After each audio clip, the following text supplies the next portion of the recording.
Welcome to the Deer Hunter Podcast, a platform created to entertain, educate, and evolve the modern-day deer hunter.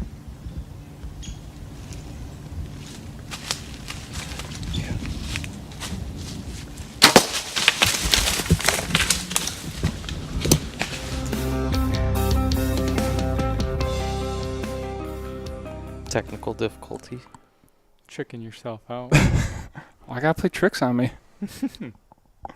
So you said there was Don't play that trick. requests for BS. this? Yeah. You guys, Somebody requested this.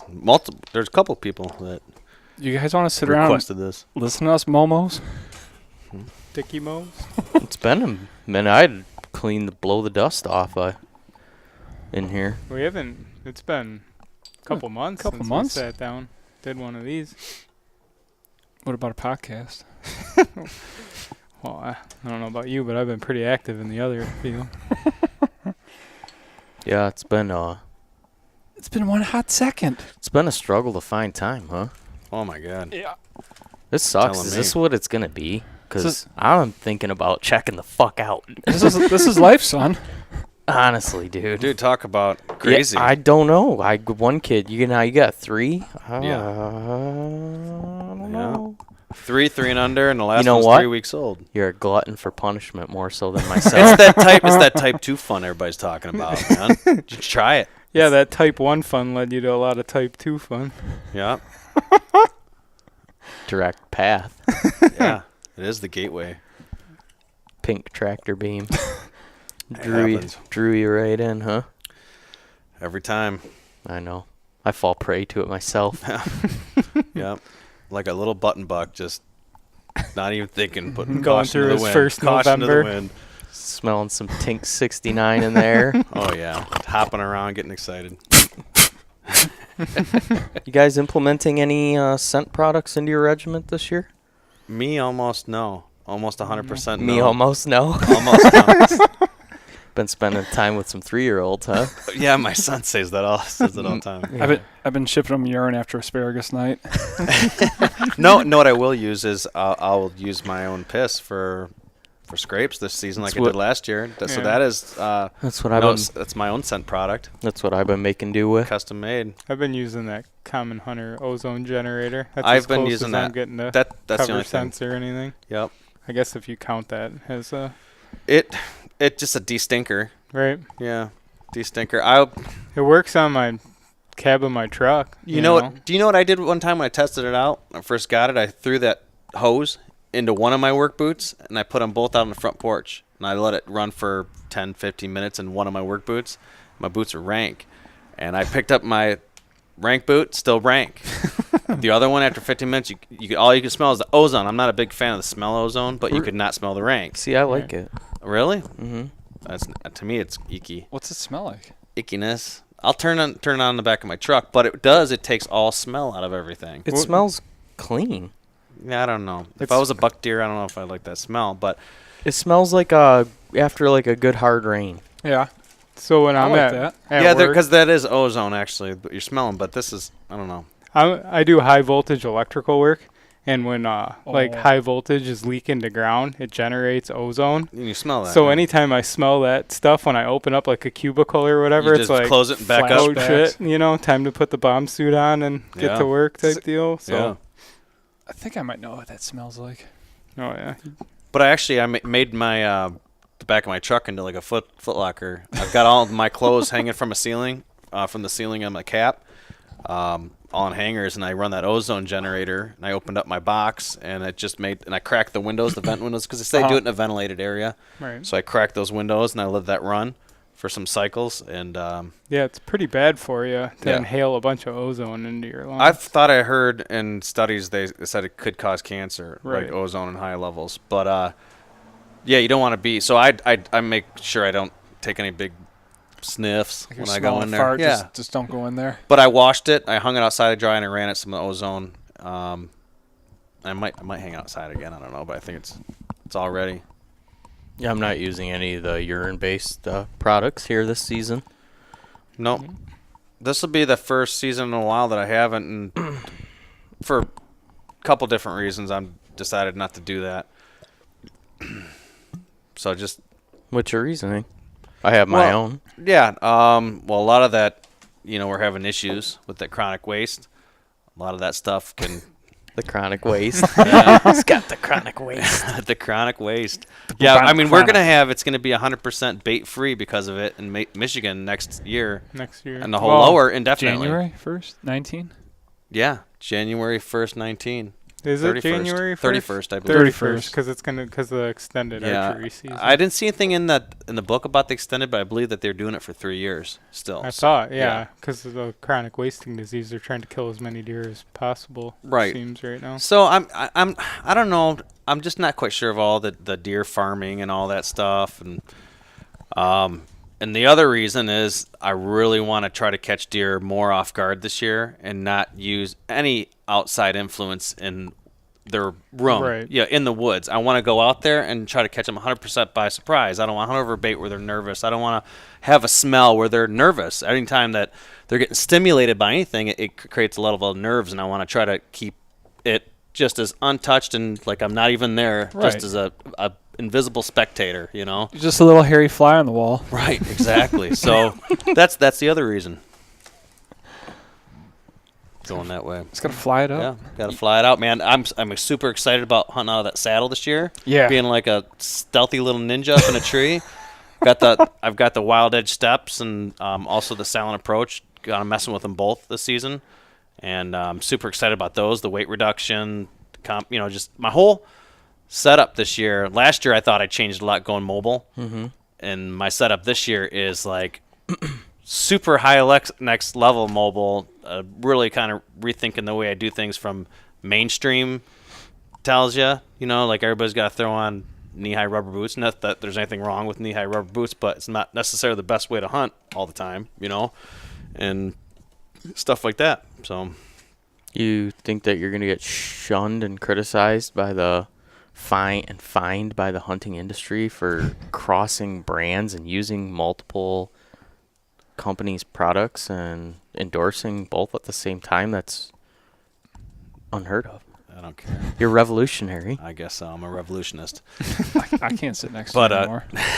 No, I'm really excited to do it and share with everybody that listens, with the stuff that I've had. If it works, doesn't work, I like it, what I like about it. I think that's just the tribal nature of people. It's funny, every time I post a different hunting product on social media or something, that it's unlikely that at least one person won't comment asking why I'm not using the other thing anymore. And they use all of it. Like they assume there's Well, you something might wrong. not use all of it.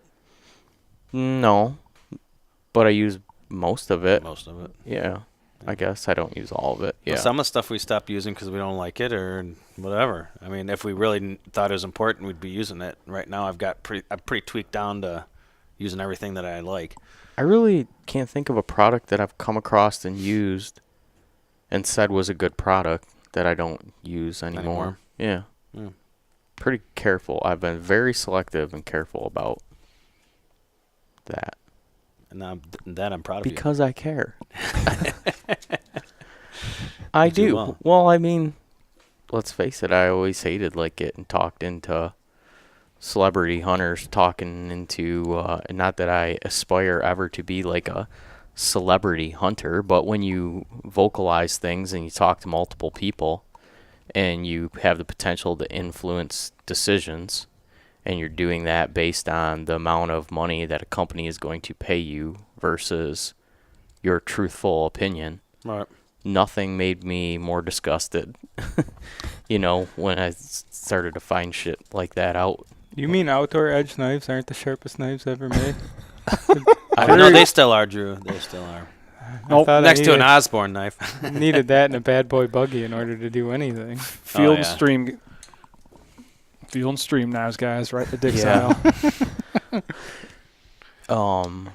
I was at Field and Stream today, and I was just, they don't really go to those stores that often, and I went in there and just wanted to check out everything that's out, and I focused a lot on clothing, just checking out all the options for clothing, and boy, some of that stuff now just feels prehistoric Yeah. in comparison to We what's call it out clunky. there. Clunky. Clunky. I'll tell you what, man. The Under Armour stuff seemed super cheap and very. Well, it is. It's overpriced, made overseas with, base quality. But materials. I mean, in comparison to anything, even like the Field and Stream really, store stuff had nicer zippers and buttons on it. I was kind of shocked that. I don't know. They've got all the, a lot of people in the industry wearing their. A lot of supposedly wearing their gear. Big respectable. I wonder hunters too. I mean, how many of them biggest. actually do. Yeah. Yeah, I don't know. Like, is Jim Shockey really rocking their, cold gear long johns, or does he have the Australian some smart wool or something on? What's the Australian? What's the Australian guy with the blonde wife with the big tits and the big fake lips? What? I don't. Are you talking about that person? Adam Greentree? Greentree. Yeah. I didn't think his wife was all done up like that, though. Is she? I guess I never paid. Are you attention. kidding me? I don't know. I didn't look that close. She got lunker lips. There's been work done. Oh, that's too bad. I know it. Not a bigger bummer. Stay away from the face. Yeah. You know? Just the face, huh? Just the face. Yeah, the rest of the stuff is you're not gonna get a complaint out of me. Yes, in his face. But stay out of the face. That shit, you can see that from a mile away. Oh yeah. She's got chubby bunny lips. She looks like she got punched in the mouth a little bit. Oh God. Fat lip. Oh. But yeah, not to go down that road. But that's just those are two people that have a pretty big platform right now. Yeah. And they rock that stuff, and I just thought that it would be a little nicer. I don't know. I don't know anybody personally, and my friends that have it. Yeah, I don't know. They're always rocking newer stuff that's not even released a lot of the time, too. You know. That could be. Yeah. Dead air. Dude, I'm sorry. It's been quite a mess here for me the last Yeah, you got a lot of new stuff going on. last couple weeks. I've been fucking sick too now for going on 2 weeks. Dude, you're always sick. Yeah. Need more breast milk. That's how I stay healthy. Breast milk and napsies. That's how I keep my wife pregnant, so I can always keep that breast milk coming. Don't be so selfish. Well, I want to get in elk shape. Maybe we could make some type of backdoor trade or something, Got that Cambodian. What is that? Cambodian? What was it? Oh, what the fuck are you talking about? From He heard backdoor trade, and his mind just went to mush. it did. Smuggling stuff, prison style. Cambodian or Cambodian, yes. Breast milk. That was from the what's his name skit. Can I have a koozie and one of those nice new hunting? That went sideways real quick. Nice new hunting dog podcast. Dave Chappelle, remember? Oh, I haven't seen that one. Yeah, that was pretty funny. Excuse me, I think I just burped in the Couldn't microphone. Kevin try to Shannon, limit- 9/22. I always bake a cake and I eat it on this day. Shit. It's a good time, the wedding. Oh, Yeah, I know. It was a fun wedding. We just went On to the the wedding farm. last weekend, and that wedding was fun too. Yeah. Weddings are pretty typically. usually they're don't more let them- fun when they're not yours. Shannon's cousin had And you're not standing up. a wedding. Right. They're pretty fun if you're standing They up are. most of the time. They are. But Be- sometimes we just kind of fly in like incognito. It's Yeah. street. Yeah. they're fun if it's not yours. Right. I had fun at my wedding. I had fun on mine too. I had Yeah. a blast at mine, but it felt like Oh, it's I didn't. Oh, it's time over like portal. that. Yeah. It's over like that. I didn't have a It's chance. You to got do that it. personality though, where you're always worried about other people. Where Oh it yeah, doesn't even register on relax. my radar No. a lot of the time. Not even a blip on the screen. Make Just a- smooth sailing. Is there other people here? I know. Both Jody and I both forgot our anniversary Monday. Wow. Oh.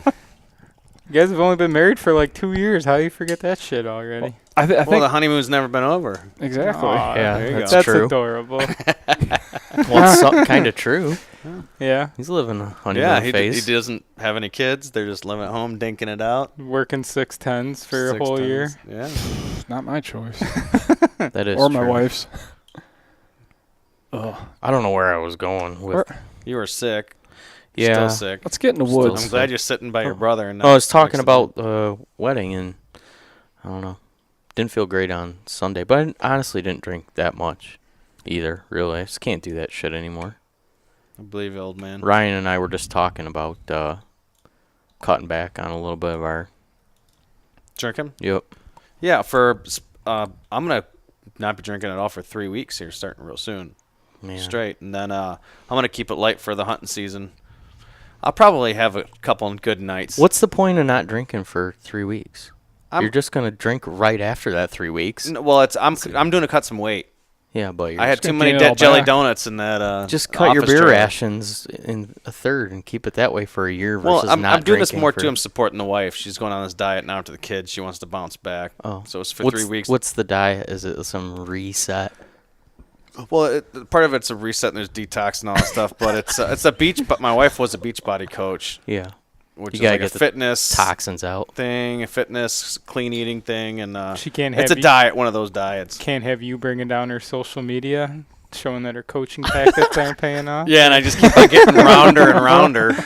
No, I need to just get a little more slimmed up. It's just going to make hunting season that much more tough on me because I'm not going to take it easy on myself. Right. So I might as well, have to pack a few less pounds This out in is the my woods. first beer of September. We're 20 days into it. I've been Ooh, that's doing the rough, same man. thing. All these nice new hunt clothes just gonna fall off all your sassy bodies. Oh, I know. I'm hoping. I think 6 Sites warranty's so good they'll just swap it out. Like, yeah, skinny. Here you go. Good There's for a you. listener, You're not fat anymore. Jason, that is his wife's a beach body coach. Are you a beach body coach too if you're a guy, or is it You can be. beach body coach's husband? Oh, you can be? Are you talking about like I don't Mrs. think President type of thing? Like the first lady? Yeah, the first man. Is he the first man of the beach body coach household? Yeah. Nice. Is that how it goes? Or Yeah, is I'm there- a first man, so I know. But I know they both do the beach body thing. Mm-hmm. Jason's a cool guy. Yeah, he is. Mm-hmm. Tearing it up, dude. He's been posting a lot of stuff. He's putting himself out there, tearing it up. Shoulders are looking beefy. Dude, I want to give him a squeeze. No, he's pretty inspirational. I read some of the stuff and he's stuck to a routine. I respect that, and I need to work.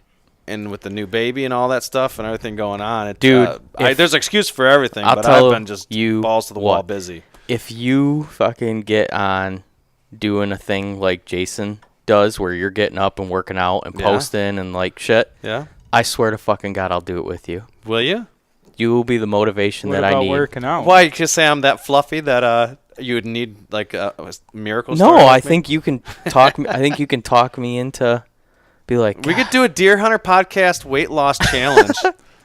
Can Like I a fat camp, but a deer camp. We'll just We'll have that's fat something I wanted to drag talk it. Whoever shoots the first deer, the other buddy's got to drag the deer in from the woods for you. At work, if we're all in the But shop. not drag it, carry it out of the woods without it touching the ground. If we're at the shop at work, we have fat shaming way-offs. Where we see who the fattest kid at camp is and literally just Lay 'em spend off the from work. afternoon shaming them. How about all the weight you fat asses lose, average out, and I have to try to gain it? Yeah, That'd be tough for you. I could cut the weight quick if I stick to you're it. a fucking annoyance, is what you are. Dude, I've been trying to put pounds on it. It just cannot break. I stuffed my fat ass full of lobster and I clams. sit there every and night. watch you eat, and for years eat the shit food and not gain a pound, and then when he feasts, he's like a snake. Oh, he's I like mean, the skinny he'll Chinese kid that wins the hot dog eating Unhinge competition. his jaw and eat a turkey. He will unhinge his jaw. I've witnessed that. Snap back down like a gator. What you talking about, the shrimp dinner night? Look at him. Oh, He yeah. looks like he's a blue whale, just opening up, scooping up shrimp. Just eating up all that baleen. I'm looking forward to that coming up soon. That's only a couple months away, well, month and a half Joe. ish. Yeah, right after rifle camp. We get Yeah, that's shrimp exciting. dinner. Yeah, dude. Go keto if you want. Don't. I'm gonna do my wife's thing Yeah. to support her, But and read then up I'll- on the keto diet Yeah. because it's sustainable. right. You just gotta cut out some sugar. Dude, in you the should process. see the shit comes in the office trailer. People bringing donuts Stop every yelling day. at me. I'm sorry. Dude, it's so tough to be good with all that stuff in the trailer. There's York peppermint patties everywhere. I thought Everywhere. I You thought can't your even, breath like- smelled good tonight. Dude, you open file cabinets. They're in the file cabinet. They're sitting on your keyboard. I can just they're see everywhere. him at work eating a peppermint patty with a little glass of breast milk, powering himself up I mix for the that with my afternoon. coffee. To make it last, you mix the breast milk He's with just the got coffee. it in a bottle and he's dabbing it onto the patty and Right. gently eating it. Ryan's truck, the passenger side, just sounds like a coil-up space blanket from all the empty York peppermint patties on the ground. Dude, I forgot my blanket one time when we went up north in the camper. When you're with Nick, And I had to sleep in a space blanket Nick for said the he couldn't weekend. sleep. He was so It loud. was like sleeping in a roll of aluminum foil, dude. You're not sneaking in there and rubbing one out when your buddies are sleeping. How bad were you schwitzing your ass off on that thing? Dude, those things are pretty ridiculous. God. Yeah. I wonder if you could make like a space blanket out of those like Reynolds turkey roaster bags. I'm sure In you a could. pinch. In a pinch. Why would you be in a situation where you have a bunch of turkey cooking bags in the woods but And no not- space blanket? I don't know. Just metaphorically speaking. Did you get like stuck in Costco when the temperatures are dropping? Like lightweight mittens, you know? Just put them over your hands. He had to get through the frozen aisle at Costco. Man, I need gloves. That's one thing I do need. I have yet to be you able know- to find a pair of good bow hunting gloves. You know what I Good recommend? luck. Know what I recommend? The mechanics gloves. Yeah. I'm wearing those mechanics and I like them. They're good bow for hunting. early season. I like them for I wear them hiking. late too. Because I keep mine in either like a little what do they call it? Little koozie, hand koozie, Yeah, little the muffle pack, little muff pack, or my pockets or whatever. But my hands don't get that cold. Mine do. Lost you at muff. Sidetracked easily You got me tonight. at muff.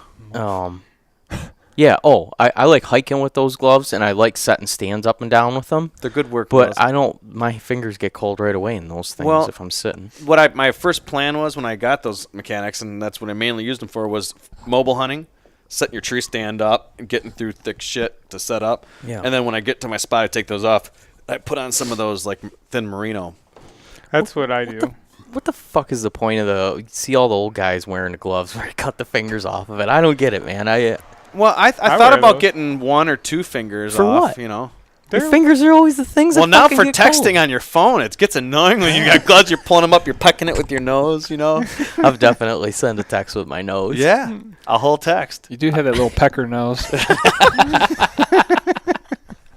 Thanks, buddy.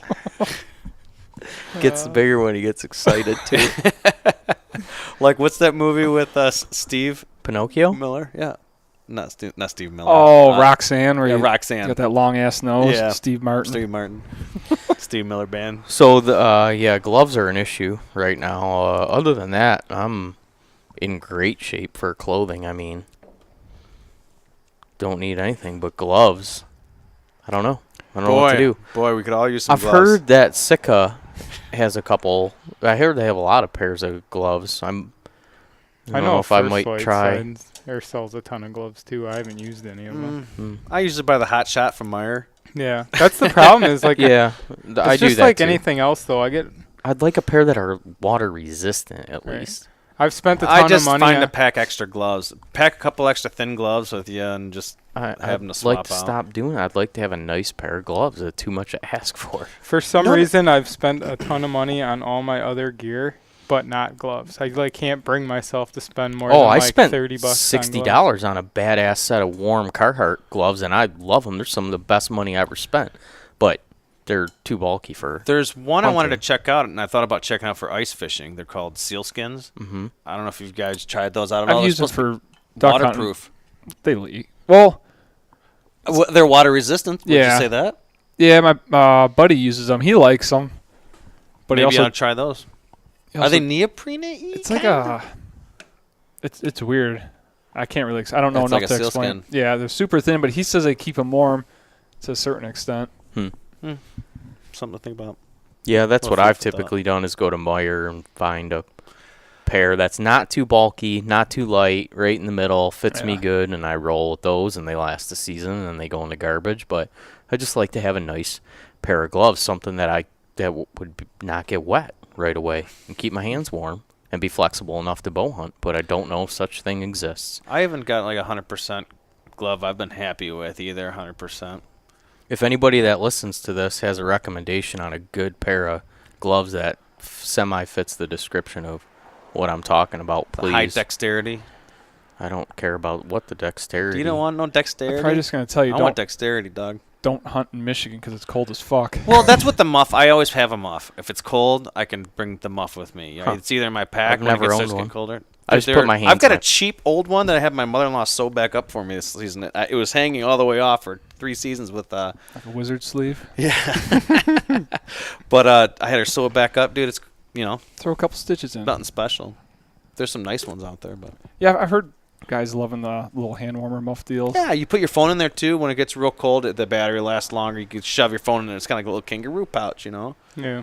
I had one before. I broke it somehow and I never replaced it. But Yeah, it's nice too because you can throw one of those little heat pads in there. in you know. there. You can throw a lot of shit in there. Like I'm saying, it's very utilitarian. Is that After a the- while though, you I just don't know if got that's so correct much use. shit. No, I in don't your think box so. on that. No, but that's what I'm going with. Extra shite hanging off of you. I got some new boots. The Irish setter rubber knee boots, Yeah, and I wouldn't really recommend them. you wouldn't. No, I Your like. foot stayed dry for like 100 yards when we walked out into the woods. A knee boot? Did you happen to get a bad one? Did you talk to him or? No, so here's the deal. You see how the ankle comes in and chokes way down, Yeah, and then the boot it's rounds. for kicking them off. It's easier. It's supposed to be for kicking them off. Is that the purpose? Yeah. Okay. Well, I Because would. you can grab that heel with the other boot. And Here's the problem with that. As soon as you step that down into muck, So pull it off. yeah, you got this big Shelf. foot stuck down under there, and it's almost like a. We got to watch his socked foot disappear into like 8 inches of swamp mud when we were up They're north. hard to pull out of the muck and mud once they go in. On the burleys and on the mucks, the profile of the heel is straight down, wedge, like a wedge. Yeah. like a wedge. Once that thing goes in the muck, it is It's a suction creator. yes, and it's a mother. You don't want your effort. boots to suck, right? And what happened is the Getting first. turned on over. I know, man. Now I'm conscious of it, but the first Half hole torqued. that I went through, my foot pulled right out of the boot, and I stepped in swamp Poop? muck, and Poop I had a mud. wet foot. And if I was hunting, my hunt would have been ruined. And they just Not seemed ruined, but more discomfortable. it would have been If it was Where we were November, going- it would have been ruined. where we were going and what we were doing. If we were going for day hunting, it would have been. Well, I would Well, I maybe did that in had Ohio, extra. and I would have had sucked. but extra pair of socks, but my boot was wet after put. Whatever. It sucks. I'm gonna rock the Alpha Burleys. I think they're more Better more boot. durable. More They better. seem more better. More better. Yeah. More better, gooder. I like the boots to be a little stiffer too.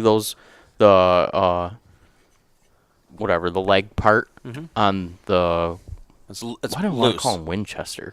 Irish setter. Irish Setter. wolfhounds. Yeah, they seem just like a flimsier.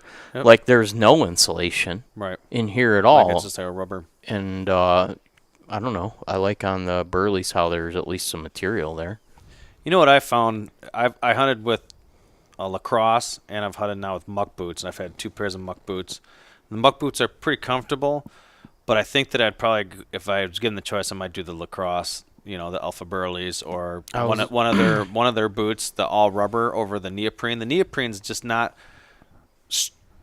durable enough for when you're really going through a lot of swamp with dead fall and dead branches and pokey shit everywhere. It just Right. tears those up. The rubber seems to be more durable and easier to fix for leaks. Dude, I can get 2 full seasons out of a set of Alpha Burleys without them breaking down on me. They're nice boots.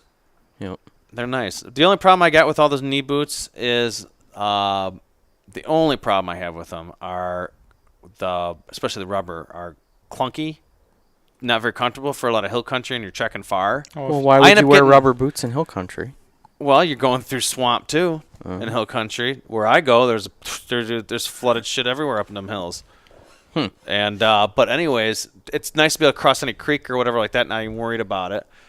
But with the all rubber, they keep a lot of sweat in. They keep like all that sweat Right, in. they keep as much Well, they moisture don't Yeah, breathe. in. so my feet I think tend to be colder Well, than they would be with the I didn't know type you of other were. boot. I didn't know you were doing the hills with like your rubber boots. Oh, yeah. You're putting a wet boot You do the on same unless thing? You put it on a boot dryer. Well, what I'm doing is this season I'm switching and I'm trying some hiking boots. Yeah, well, Some I don't know why you wouldn't faster- even just wear like your leathers or faster. something. Well, let's say the rubber helps with Scent, scent too. profile Yeah. also, but Come on. But I'm gonna try Come those. What did you say on.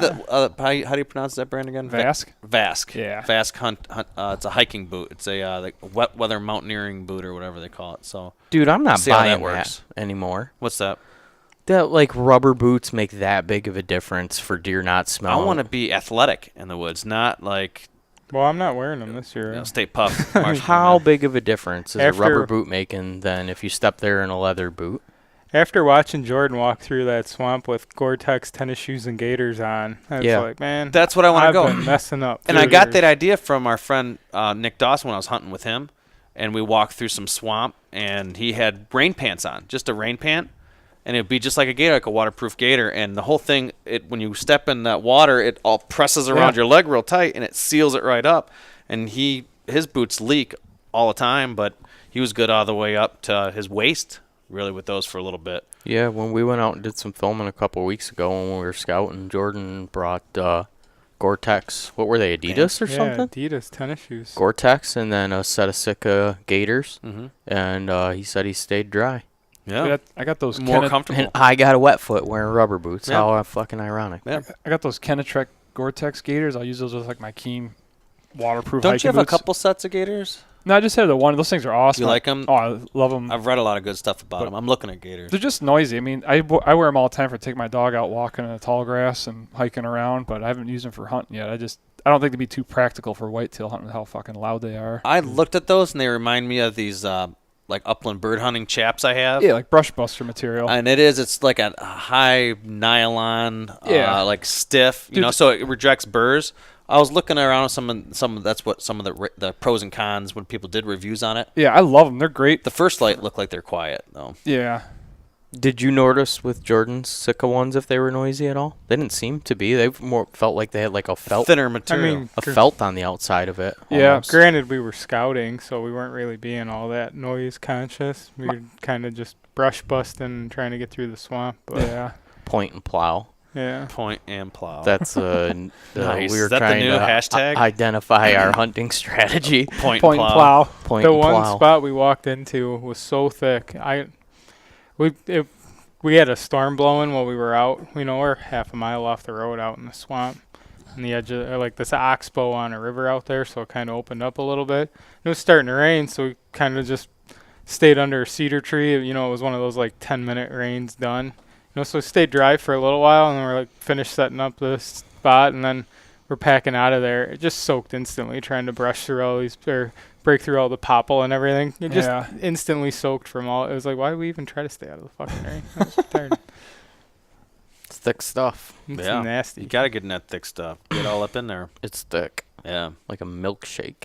You like it thick. literally would just kind of put your hands in the V in front of you and just, Mm-hmm. Like Daddy Shark. do whatever.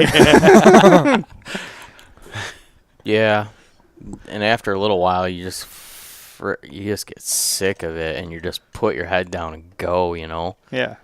There's stuff in Ohio when I was hunting down there that literally the briars and pickers would wrap you up like you're getting just attacked by an octopus. Yeah. Just And there was one time I was so tired from getting somewhere, I just collapsed in this pile of pickers and almost wept tears for a while just because I was so exhausted and just tired of getting poked and stuck. Like, literally, I had to just cut my way out of it. If I didn't have pruners, I would have been there for an hour peeling it off different directions. It just wrapped me it up. looked like they were filming The Passion of Christ out there. You're just Oh. overcome with breath. Oh. Dude, it was bad. Do you feel like Brer Bad. Rabbit been tossed into the briar patch? You know, it was crazy. One hunt, too, I just remembered it when we were one of the last hunts I was going up there. I was so stuck in the briars and getting turned around in the dark that I went walking for like 10, 15 minutes, and I got to a spot, and I'm like, oh, I got to take a break. And I looked down, and it was something I had dropped 15 minutes ago Oh no way! that I happened to come directly across again. What was it?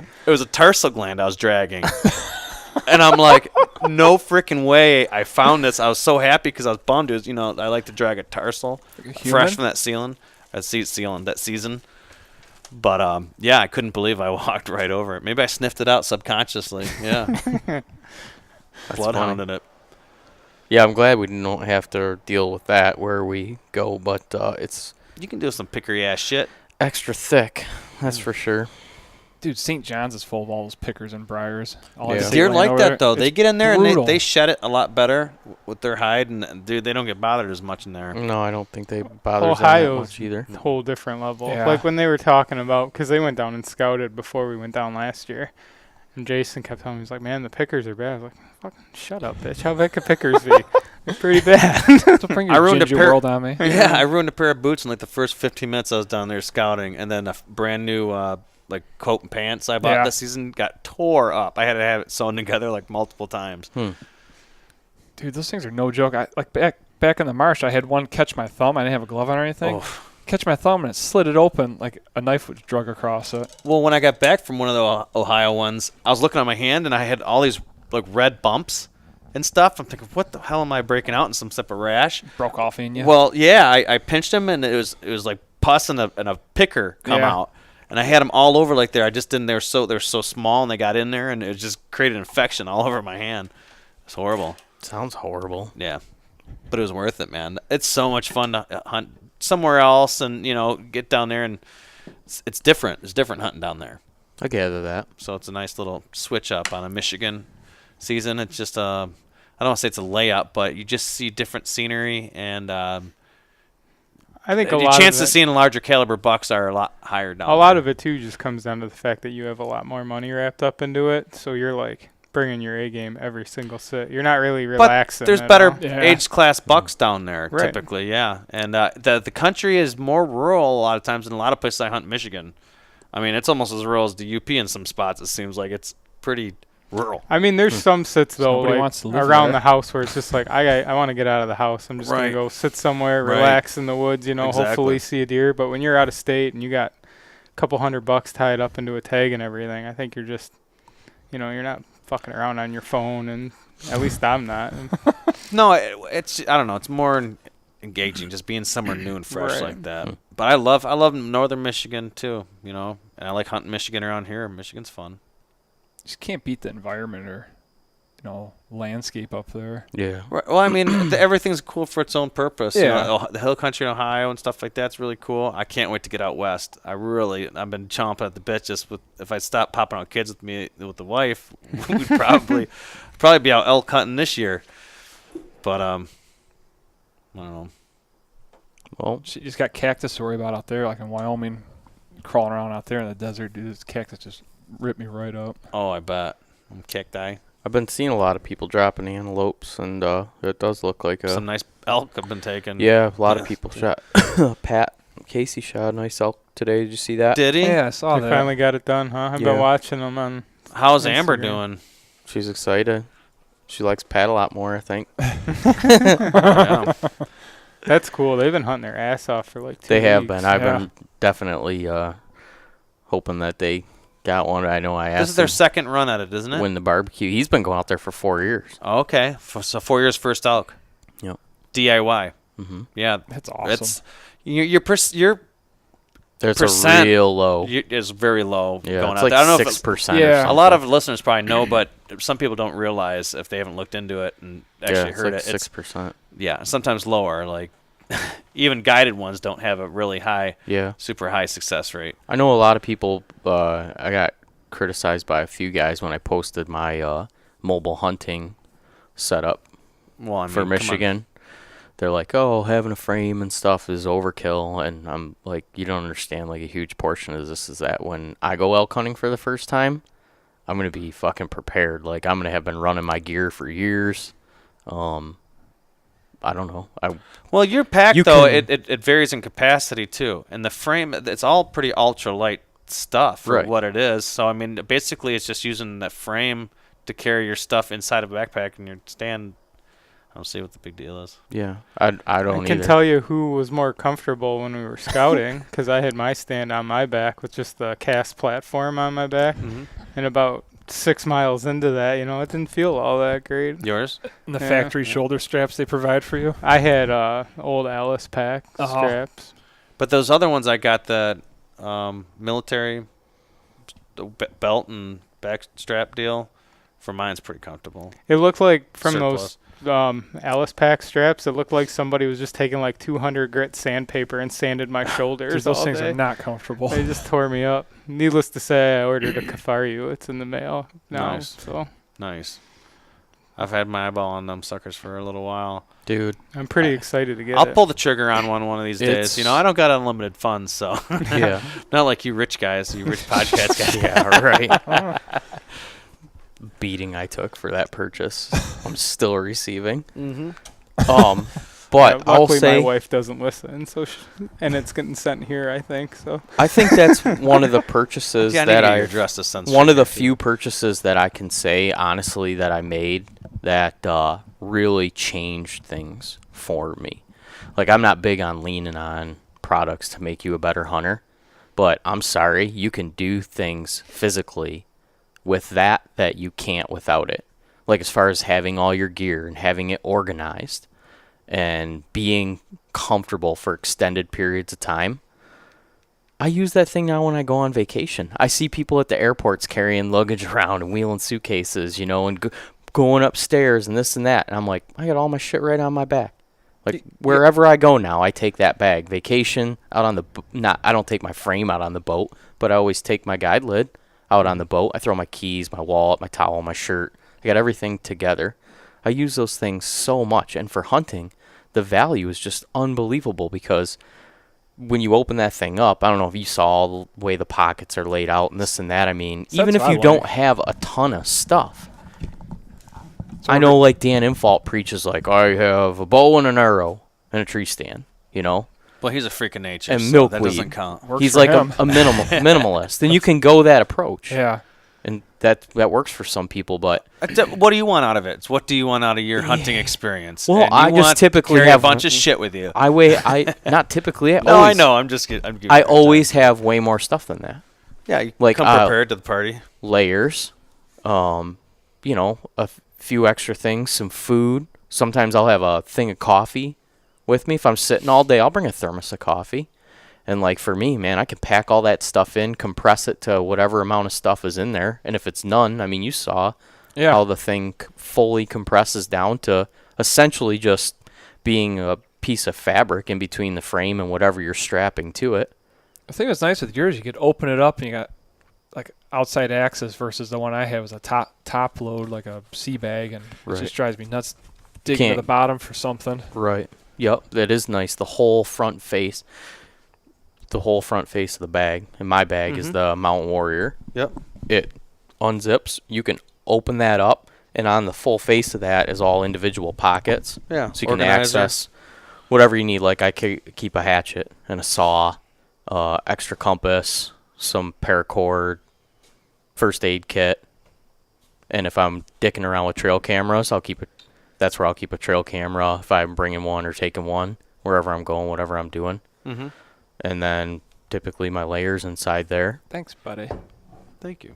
And then it's just the 2 compression straps that you can hook onto any point of the frame or all over the bag. You can't not find a spot on that thing to hook something to. It's ridiculous. And then I took 4 XOP sticks and the XOP Vanish. And then we had a bunch of other random shit with us, right? yeah, we had Harnesses, had a jet boil for midday coffee. saw, a bunch of water. Yeah, we weren't exactly roughing it by any means out there. But No. I was probably carrying around 45 pounds, yeah, maybe 35. 35, I'd say. Yeah. Now, how's it feel? Like, it was hot as balls when you guys were up there. Like, how's it the air flow on with the frame against your back? Or Your back's going to get sweaty. Yeah. When it's- Like you're sitting in a car seat. But no, really only your waist belt. Mm-hmm. Anything that makes contact? It's really only around your waist belt, to be honest with you. Waist belt and where the shoulder straps sit. Okay. I got a North Face. But when you're standing or you're doing something, you're adjusting, you can actually, like, relax your shoulders. And the whole thing's sitting on your hip. Yeah. And you can actually pull your back right away from that and let some air in there. And you can do this with your shirt. Nice. Nice. Yeah, because that's like the one gripe I read about, certain packs or just... If it's 85, Yeah. 80% humidity, you're not going to sweat, The one pack I've had for a long time is North Face. I bought it a long time ago, but it's got an internal frame, and it's called like air tunnel or something like that. Where the frame's built in. It's got a total mesh back, and the belt's got a bunch of channels through it. So like you can breathe through those channels. That was pretty cool. And it's probably the most comfortable for any hot weather. I got it for backpacking. But I'll say that it was warm out when we went, and it wasn't terribly muggy. It wasn't terribly warm. What was it, 80? It was It hot. was 80. It was. It was hot down here at least. Yeah, it was a hot. couple But degrees cooler up there. I had a sleeveless T-shirt, just a sleeveless regular cotton T-shirt, that pack, and then my Prana lightweight pants, and I was never uncomfortable. I'm the only one that didn't run out of water too. I'll mention that, right? Yeah, I ran out of water. So did Jordan. And that I was rationing mine. Yeah. I wish that I had had a full another 32-ounce Nalgene, because when we were That's all you had? when we were 132? starting to hike out, I had like that much water, and the hike out's good 30 minutes, right? Yeah, it takes about 30, 40 minutes to get in and out of there. Jeez. But I was never uncomfortable with carrying that weight. We figured what? Yeah, somewhere around like 8 or 10 miles, I figured. I think substantially more than that, really. If you add it all up, I would guess. Oh, I'm more just like saying per day. Oh, yeah. We were up there 2 days. So you figure maybe 15 or 16 miles Yeah. total. Yeah, for the weekend. And I never got uncomfortable. And I wasn't that sore when we got back either. Like, I thought that I was going to be down and out for a day, because we were going up trees with the stands too, and so we set up 4 spots. 5. We set up 5 spots, but I think we only set 4, all 4, or all 5, or just 4 up for camera and. One, we didn't have to do any set or anything, you know. We just found a nice tree. The other one, you kind of had to go up there and make sure that it would work, because hunting with a camera this year. Yeah. So you got to test the tree before you can get 2 guys up in there, you know. Figure out how you're going to put Sounds like 2 a pain in stands the up. ass. It is. Well, let's not be princesses and blow smoke up everybody's ass too. I mean, we brought a pair of snips and a little tiny saw and right. cut a few limbs the size of our That's fingers, you know. I'm turning you guys into Call law. Wrap line. I'm rap line. Yeah, crazy. It was just a few. We're You know what? conscious I don't of it. care. But yeah, when you're trying I to only hang, had an 18-inch bar on the steel while I was up there.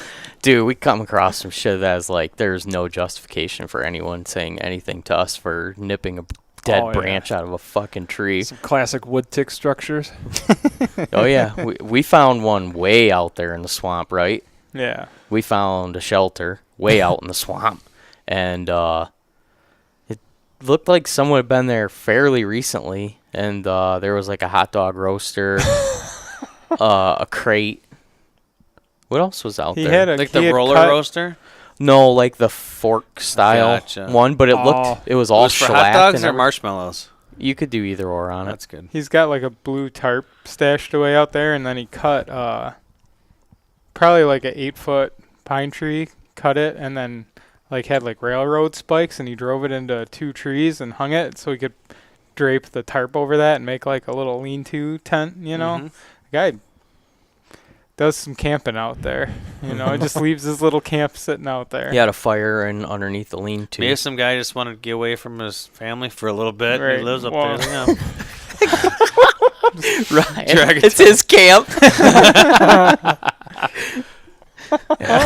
Maybe he That's just pretty had good. his 3rd kid and wants an escape. Leave the guy alone. You know, sometimes you just need some me time. That guy just getting his me time in.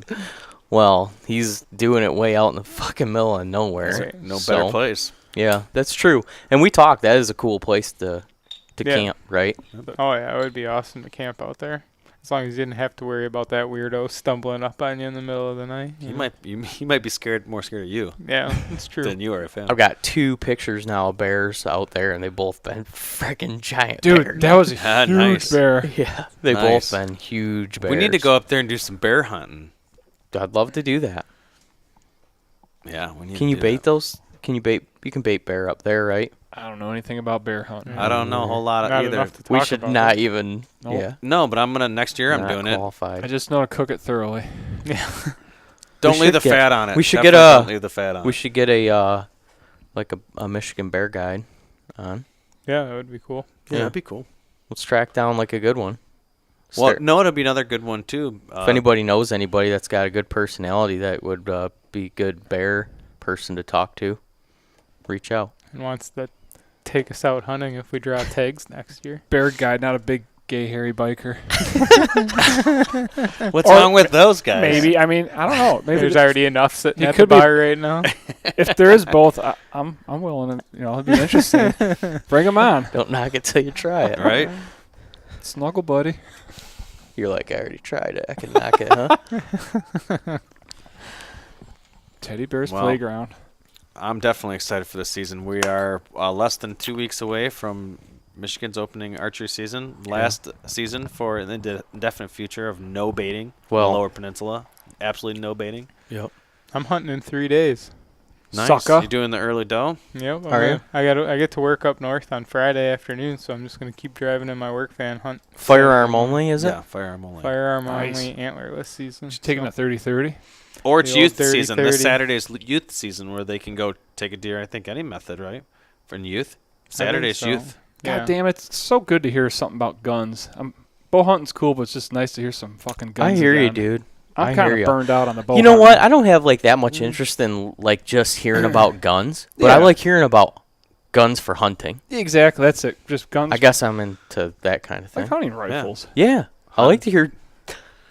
I like a deer hunting story just as much, and a lot of times, often, I think more if it involves a gun than a bow. That's how I am. I I feel like there's going to be maybe possibly more action with the gun. A little bit more action. Well, you hear those guys that are out east tracking, Yeah. you know, That's and they're awesome. like, if there's snow on the ground and you can get them to bleed, if you get them to leak, we're going to get them. I love that. Yeah, I love that too. Dude, I've just been listening to the shit out of Big Woods Bucks. Just love those guys' story. I want to try it so bad we get decent snow this year. Yeah. I'll walk You around guys with can come out here. Shannon, you can come in here. You still iron sights, Drew? Oh yeah. Nice. My Yeah. wife and kid just got home from having ice cream, and I know it. Where's our ice cream? She's trying to pull him in the house. He wants to come out here and say hi to you guys. Where's my ice cream at? Come here, Gunner. Gunnar, did you bring my ice cream? Did you eat it all? He's been sick too, man. Aw. He had to go to the doctor today. No, You got him man. sick. Well, he went back to school. He was going out Oh. for like 3 weeks, and then as soon as he went back, he got sick for. My kids were sick this week too. Well, yeah. Sore throat and cold. Those sick little monkeys in school. Yeah. Come here. You want to give me a hug? Do you dodge it, Shannon? So far. I find that you usually get sick as a parent on like a Friday night, and then you have a miserable weekend, and then go back to work on Monday. Your pre-vacation Preschool, cold. man. Yeah. Preschool. He told a teacher at school that we turned deer into tacos. Awesome. Makes it sound like you're just waving a wand and wishing them in. My the dad Kinda. turned deer into tacos. Yeah. What can your dad do? Seriously, man, he loves venison tacos. Who the hell wouldn't? You'd be crazy too. So good. There was a comment on social media today. Some girl that she's into hunting, I think, but she was happy that I guess they made it illegal to wear or buy fur in LA or something. They made it illegal. That's what I thought I read. Somebody want to Google Illegal? that? That fault line just can't move fast enough out there. Good night. Love you. Say big buck. Those people do nothing for animals. No. My 3-year stint out there was more than enough for me. Now I'm gonna have to edit you out. You didn't do good on your first interview. Go. That's pretty Get good. out of here. That was pretty good, Gunner. Love you. See you, Butters. Yeah. Freaking. Good night. Yeah, if you're thinking about keeping those iron sights on that 94, check out that ghost ring setup. Was it loud in your guys' It wasn't Had too when I- bad. yelled in the? I can It hear wasn't you. too bad. Hey. Can you guys hear me over there? Speak up, I can hardly hear you. I can barely hear you. Speaking to the mic. Who's slapping their lips right now? That's a beer bottle cap, I think. Really? Sound Oh, like it's somebody Drew- just Drew- slapping their lips. It was, Drew all right. crinkling It was freaking plastic. me out. It was really freaking me Sorry. out. I was Just playing with slapping my their wet veins. lips together. Drew's just looking at you with stakes in his eyes. What were we? Oh my Gun hunting. Oh. Yeah. If we can get them to leak, we can find them. That's awesome, dude. But yeah, I agree with you. When those, You know. especially the older generation of deer Yeah. hunters are telling stories, Love it, There man. ain't nothing wrong Me with too. some good old I'm fashioned. telling you, it doesn't make a bit of difference to me if it involves a bow or a I gun. personally prefer archery because of the challenge. Fucking hard enough with a gun. I know. No, I know. God damn But it. I'm saying the increased challenge. I agree with Nick, dude. No, it's hard God enough. damn. It's hard enough with the gun. I'm just saying, just with the increased challenge and the closer quarters you have to get, it's just a little bit more intimate. I like a little intimacy. I think get it's that. just more fun because I just like shooting my bow more. Well, more it's a- funner. It's just that. That's all it comes down to. You I know just what? enjoy archery. more, I'm just, really, really happy that I love both Yeah. equally Yeah. as much. I Because mean, as sad as I am on November 14th when I'm walking in the evening and I'm setting my bow down, if you haven't got a deer with it, the it's next sad. morning when the sun breaks and Oh, I yeah. get looked down It's and like I a got new day. I'm Dude, like, there's I'm nothing over about the- bow hunting for right now. The giddiness of opening morning firearms Right. is I get butterflies still and I can't sleep that night. It's Yeah. like it's worse than Christmas for me Yeah, as a and kid. then you hear like that I have a hard time daybreak sleeping. happens and it sounds like Vietnam's going on. Just It hasn't been that bad in the last No. past couple years. Not Oh, where I I've love sat, it though. but I love hearing those gunshots out in the no, distance. it's I do something that too. it kind of builds your spirit up. You're thinking, Right, you know yeah. what? They're moving. Until They're one moving. goes off 40 yards away from you that Oh you my had no gosh. idea anybody's hunting there. Oh, When I like open up that case at old 1955 Savage Model 99, just ready to get back out in the woods, dude. I just love it. Hell yeah. Just love God, seeing I that can't piece wait of for iron. deer season. Holy shit. Just racking I'm pumped. 300. Holy shit. Couple pumped. weeks away. Couple Look weeks at away. all I'm- this hunting gear. Hey, we should make mention too. This it's possible. It's not out of the realm of reality that this could be the last podcast that we do from this studio. By the beard Yeah. of Zeus. that's right. Yep. Selling my That'd be crazy. house. Actively selling my home and hope for it to be gone before deer season, so I'm a This is- motivated seller. Wow, yeah, you got 2 weeks. Price to move. Well, Must go now. Everything must go. sale. Bye. No, I realize that it's going to be into the season when the whole thing's going on, but That's gonna kind of jack you up a little bit. if it gets to November, then no, You have that part of It's your. going to be really hard to find people to help you move. I'm not going to suck. ask anybody to help me move. That shit is bullshit. No, I'm burning it, and I'm getting a dumpster, and I'm throwing a lot of it out. I'm Nice. picking through your dumpster. Honestly, I'll have a friend to family swap sale here in the garage. You guys can come over. I already sold some stuff to your brother. Oh, really? Yeah. My brother will buy anything. Probably sell some stuff to Russell. Look oh at yeah, come Russ. on. Russ loves. Dude, You got to take Smoky dude, salmon take with you. Smokey with you. take smoke. Where's the cigarette at? It fell. It's in the toolbox. I know I haven't. Dude, that fish needs a cigarette. He's all burnt up. Oh my That Oh. thing lived in a bar in Algonac for like 40 years before it found its way here. Oh my gosh, what that thing's seen? What was it at Jiggers? Jiggers Bar and Grill. Is that Oh, yeah, really where that came came out of from? Jiggers? Yeah, dude. Yeah. Folks, it is I think it was at a Steelhead. It's smoke season. It was. Yeah, it has You went through the the smoker. It's smoked in Winston Reds. Oh my god. Oh, for sure. It looks like a fresh brewed jug of Lipton iced tea. And Smokey was marinated in it for 40 years.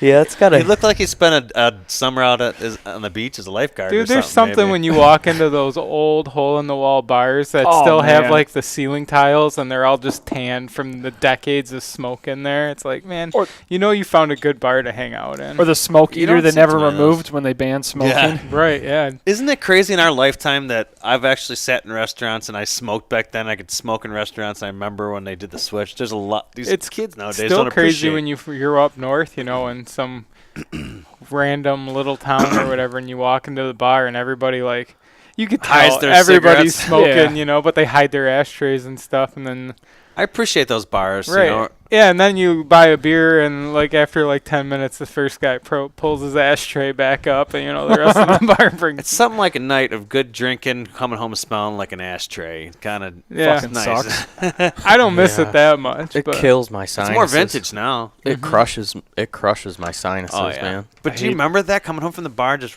reeking like cigarettes? Hated yeah. that shit. Yeah, I couldn't even do it now, man. I could. I can't. Like, there was people smoking at the wedding, obviously, out on the patio. Yeah. But out, it was really nice out. Dude, I can So smell I like was 1,000 yards away. out on the patio, and just even from sitting in an open environment with a group full of smokers the next morning, I felt it in my sinuses. You know what I mean? Oh, I have a hard time being around it. Maybe because I was a smoker too. Maybe everybody smoked like backwoods in those bars, and I'd appreciate it a little bit more. Yeah. Sweet and aromatic. Oh God, it smells so good. They Little do. Black and Mild. They do. They do smell Something good. about cigarettes just fucks my sinuses sideways, dude. They're pretty nasty little buggers. Yeah, but I've been around some burning metal with paint on it and shit like that. I mean, Lead paint. Hey, none of that shit really bothers me that much anymore, but something about cigarette smoke, and it's also very much tied in with drinking. When you're around a bunch of people smoking and you're drinking, yeah. I mean, drinking fucks my sinuses too. Yeah. Some of these craft beers, the heavy ones, will do that to me too. Yeah. Like maybe the really happy ones. Yeah, they mess with my sinuses. Get me all nasally. They're so cool. Getting old as fuck is the problem, I think. Oh my gosh. Dude, I'm getting like the gray stripes on the side of my head. I got grays in my beard and my chest like Well, crazy. I'm still Somebody pointed out to me recently. I'm like, Yeah, oh my God. Bomber isn't really getting any. still darker Oh, than is a struck it? match. Slowly fading into a gray bush. I had to pull 2 long gray beard hairs out of my chin the other day. I haven't I don't know. found one. I had to pull them. They're just like 2 jet white beard hairs. I haven't found one yet. I found less of hair in general, but I haven't found a gray one yet. Let's get back to maybe some hunting stuff. Yeah. related. I felt like we were getting real good and excited talking about. Yeah. I am. Dude, You're I've been hunting shooting. This male view shit. I put a new string. Male view shit. You're right, man. What is this bubblegum shit?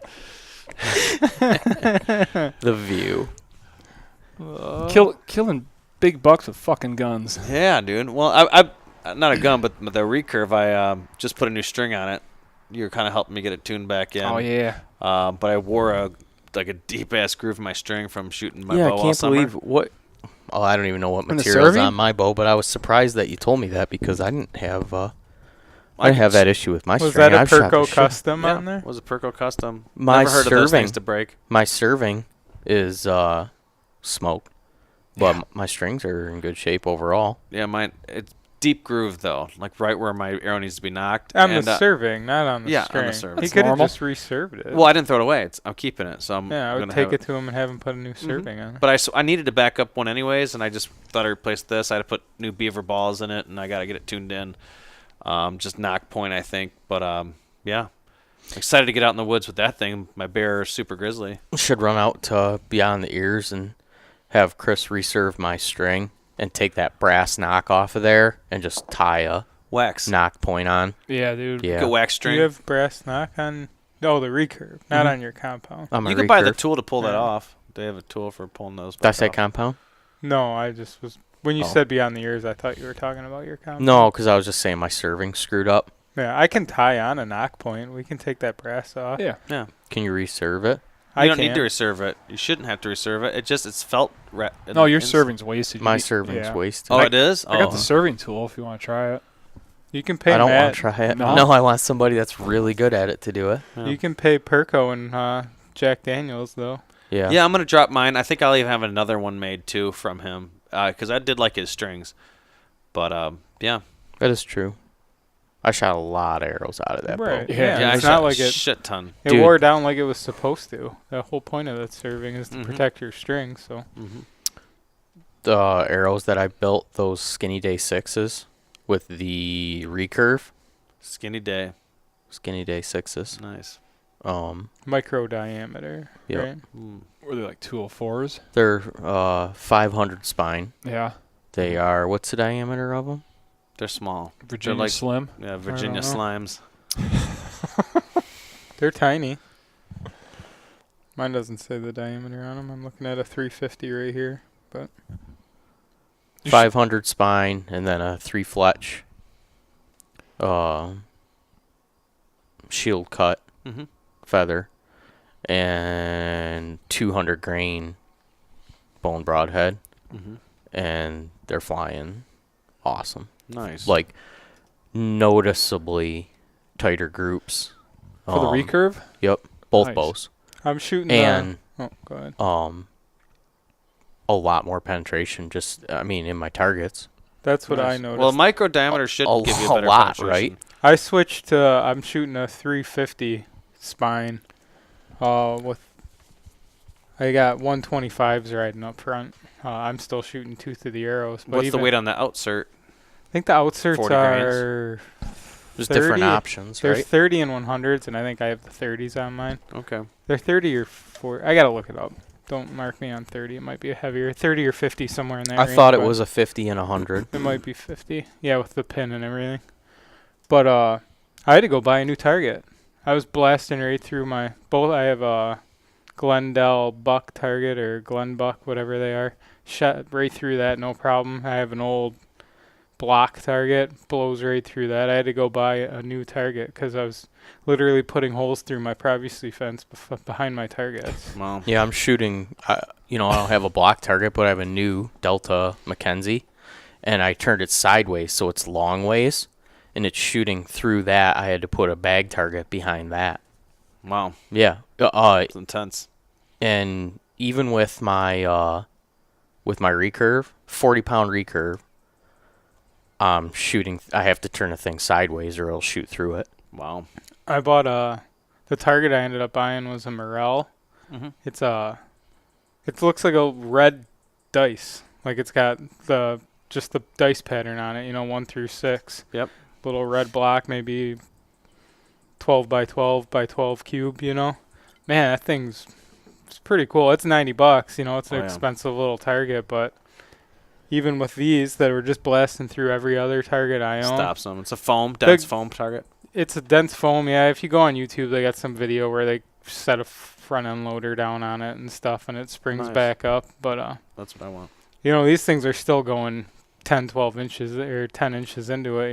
They're not blasting through the other side. It's a tough little target. I'm surprised. Yeah, I like those little ones. My Reinhardt I've had for 7 years or so of shooting. The 18-1. Mm-hmm. Right, that's a good one. Good foam block. These Day 6 arrows are fucking nasty though. Like I made up your Black Eagles last year. Yep.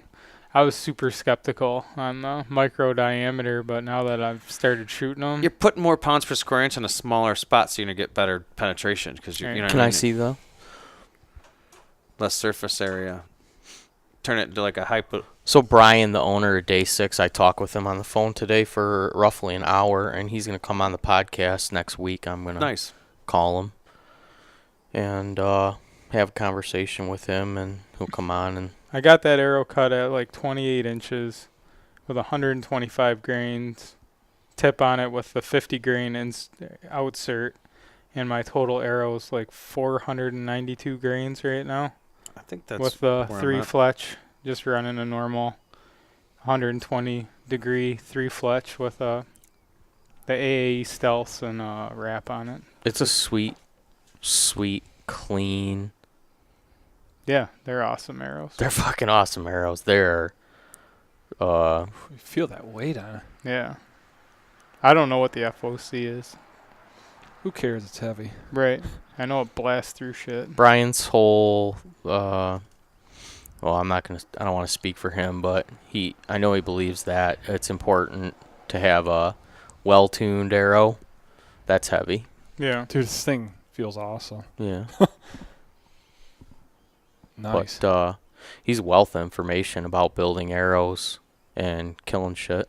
So I think next weekend I'm going to try to record episode with him. It'll probably be the episode that people listen to after this. I talked to Tony this week too from Dark Timber, and we're gonna have him on. Oh yeah? Yeah. Brian is a guy that even you'll hear Aaron Snyder mention as a killer of many animals. So that's a guy building arrows that has put a lot of arrows into a lot of meat. Fur-bearing targets. So nice.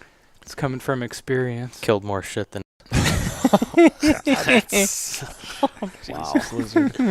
Sorry. Is that what you were getting at? Yeah. So what are you shooting for your recurve weight grain wise? So I'm shooting a 500 spine with and I honestly don't even know off the top of my head what it measures at with a 200 grain bone broadhead. What's your total weight, arrow weight? I don't know. That's why I had you bring your scale over, because my scale's kind of goofy, and I didn't really trust what it was saying. So we're gonna find that out. Your scale told me my arrow weighed 170 grains. If you set, so I bought a scale from Three Rivers Archery, and I'm sure they're gonna be cool and hook me up and send me another one. Hopefully it won't be too big of an inconvenience, but brand new out of the box, it doesn't work. If you have to set the thing way up high, like right on the edge of the scale, and it'll give you what seems like a fairly accurate reading. But anywhere else on the scale, it's way off. Yeah, mine. I think my Total bummer. total grains on my recurve is 625. It's pretty. I don't know if that's really heavy or not. 45-pound bow, right? Or is it a 50-pound bow? It's closer to 60. 50. It's closer to 60, 58 pounds. Oh, really? Yeah. Oh, I would Sitting say pretty you're good. probably good. Yeah, dude, those things they're going pretty good. Yeah. That's a fast bow. That's a killer setup. Your bow shoots super nice. Yeah, it was sat in my uncle's garage, hanging on a nail for I don't know how many years. Right. And then he gave it to me last muzzleloader No, that's a season. nice shooting bow. I like that a So. lot more than mine. I have the. Don't you have Pearson? Super Kodiak. It's the Kodiak Magnum. I've got he gave me two, and one of them's a Kodiak It's Magnum. that green Kodiak Magnum. Yes. It's a nice bow, but it's too short for me. It's like 52 inch or something. I think they mine's are. 58 Yours might be inches. 48 or it might be the 52. I think it's 52. That's And a I short could tell one. when I pick yours up, having that extra 6 inches. Yeah. Yeah, I could always use an extra 6, but who couldn't? But no. What's your That's- arrow build on that bow? I've got 4-inch. Yeah, I believe they're 4-inch natural feather shield cut, right wing, gold tip traditional arrows Mm-hmm. at 400s or I think they're 350s? 400 grain. I'm pretty sure they're 400 grain. I've got the brass insert, which I'm trying to remember how much that weighs. We're such assholes. I know. Like, yeah, let's talk about our arrow builds. Well, I got 50 grain insert or the outsert, not outsert. What's their gold tip add-a-weight system? It's behind my insert. You Yeah. screw it Yeah. in through the pull your knockoff. I don't know what they call it actually, but yeah. Yeah. Anyways, I've which been is a known to nice pull my knockoff. system. well, yeah, because I used two different broadhead grains, and all I did was swap out my Right. and I'm still have a lot of that weight up front. It's kind of set a little bit I differently. think the it's weight like called in their there, but it flies the same. FOC system or Yeah. something. It is a sweet system. And I got bone broadheads and Simmons. Yep. Yeah, and they're Did I give you those bones? yeah. Can I maybe have those back? Oh, I kind of need them. You can't just give a bone and take it back. Once you get the bone, it's a bone that's I gone. couldn't remember if I gave them to him or you. Who. I Him? couldn't remember which one of you two I gave them to. I can't- got 3 of them. Oh, I'm fine. I can't use them. The right hand. Yeah, because but we'll make up some new arrows that aren't goofy. Yeah. What? Yeah. Who does left? A lot of people All love left. 3 A rivers guy arrows. guy that only owns left-handed jigs does lefts also. That's true. Yeah, I didn't understand that. Why they shipped them out like that. This is right helical. Do you want to take this? Yeah. Left is, I probably won't touch them, being that I paid $50 to have a fletching service done. well, I'm sure you'll need new arrows at some point. Yeah, I guess not if you don't shoot your bow like a fag. Yeah. I don't. That's really shitty of you. Yeah. I know. I almost thought about telling you to go home. Start shooting your bow. Yeah, it's fun. I like it. I'm just Obviously you don't like it enough. not obsessed with it. You don't have to be obsessed. Same with it. applies to girls for them. Like spend his time doing other hobbies. Yeah, I treat them all like yellow lights till I found the right one. Just run right through them. Nice. No, I hear you, but It's cool. I mean, I like it, but I just can't. are you just like checked out? Like, yeah, I'm not gonna shoot a deer with my bow this year, so I'm not even gonna shoot it. Yeah, that's how I am. I'm just.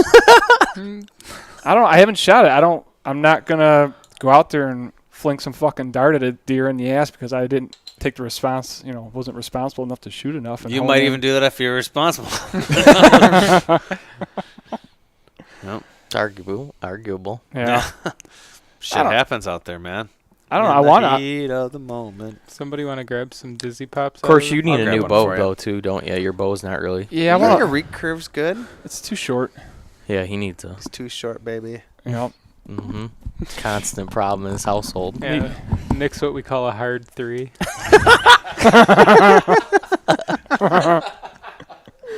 With high humidity.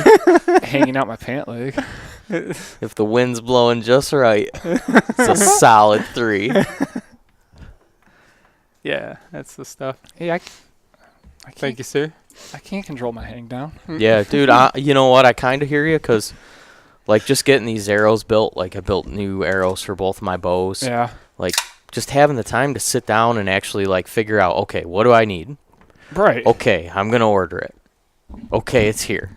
Okay, it sits over here for 3 fucking weeks now. And now I'm literally getting up early and staying up late just to put arrows together. That's why I just spent the first hour of the podcast fletching my arrows. Right. So anybody hearing Drew clicks did. and clanks, that was Sure did. He just finished up fletching arrows. I loved it though, man. Last year I had a hard on for shooting like crazy, you know. And I had so much fun, and then shithole winter came, and then I just didn't touch it. Never got back into it. Just been crazy busy with work and. Mine almost never shut off from last season. I mean, as soon as snow wasn't 2 feet deep outside, I was out shooting. I don't know. I'm just weird. I've always been like that with archery. I just never really got the bug I would fully. still hold the theory that if you got a nice like compound or a nice custom recurve that you would fall into it. Yeah. Oh, I just lo- it's just enjoyment of being alone and shooting. And It It's is not like- relaxing. I love shooting in the outback, you know. Just I do it at night. Do it in the dark all the time. Do it anywhere. I can't step Do it foot. with a wiffle ball bat. I can't step foot in my yard. Else the fucking mosquitoes to pick me up and take me away. Sounds most like of the you're- summer. Sucks. Plethora of excuses and you just don't want to do it. Sounds like maybe. I just want to. Do you have the itch now, Yeah. though? Like with the cooler evenings? Or yeah, you're fucked. Yeah. Not really. Here you Like- go, folks. I just, I'm ready to- I wanted to be shooting for at least a couple weeks prior to season. I'm ready to smell rem oil and cold steel in my hands. But, both my bows, it seems like, are set up perfect. Pretty much just from taking in the information and dealing with the people that we've been dealing with. Everything's right. No problems with anything. Yep. So, I got a new string on my bow. Mm-hmm. So for anybody listening that doesn't know, I've had the same compound for 10 years. And just Diamond? I had a diamond. Yep. Might as well just tell the whole story real quick because this is a reasonably good story, right? Let's hear it. So I was living in Illinois. I was hunting on state land in Illinois, and I came walking out, and there's a police car sitting at my car. And I walked up, and I'm just like, hey, how's it going? And they're like, hey, just sit tight. The CO's on his way over to talk with you. I'm like, all right, no, whatever. I have my licenses. I'm not thinking it's going to be an issue at all. I had asked a farmer if I could park in his lot to access this public versus what other guys were using the parking Access lot. site. So I figured he just thought maybe I was trying to, like, sneak on or something. So he just want to check my licenses and shit. But it turns out that because my car had Michigan plates on it, they essentially just accused me with no evidence of being a Michigan resident and purchasing Illinois tag without paying out-of-state fees.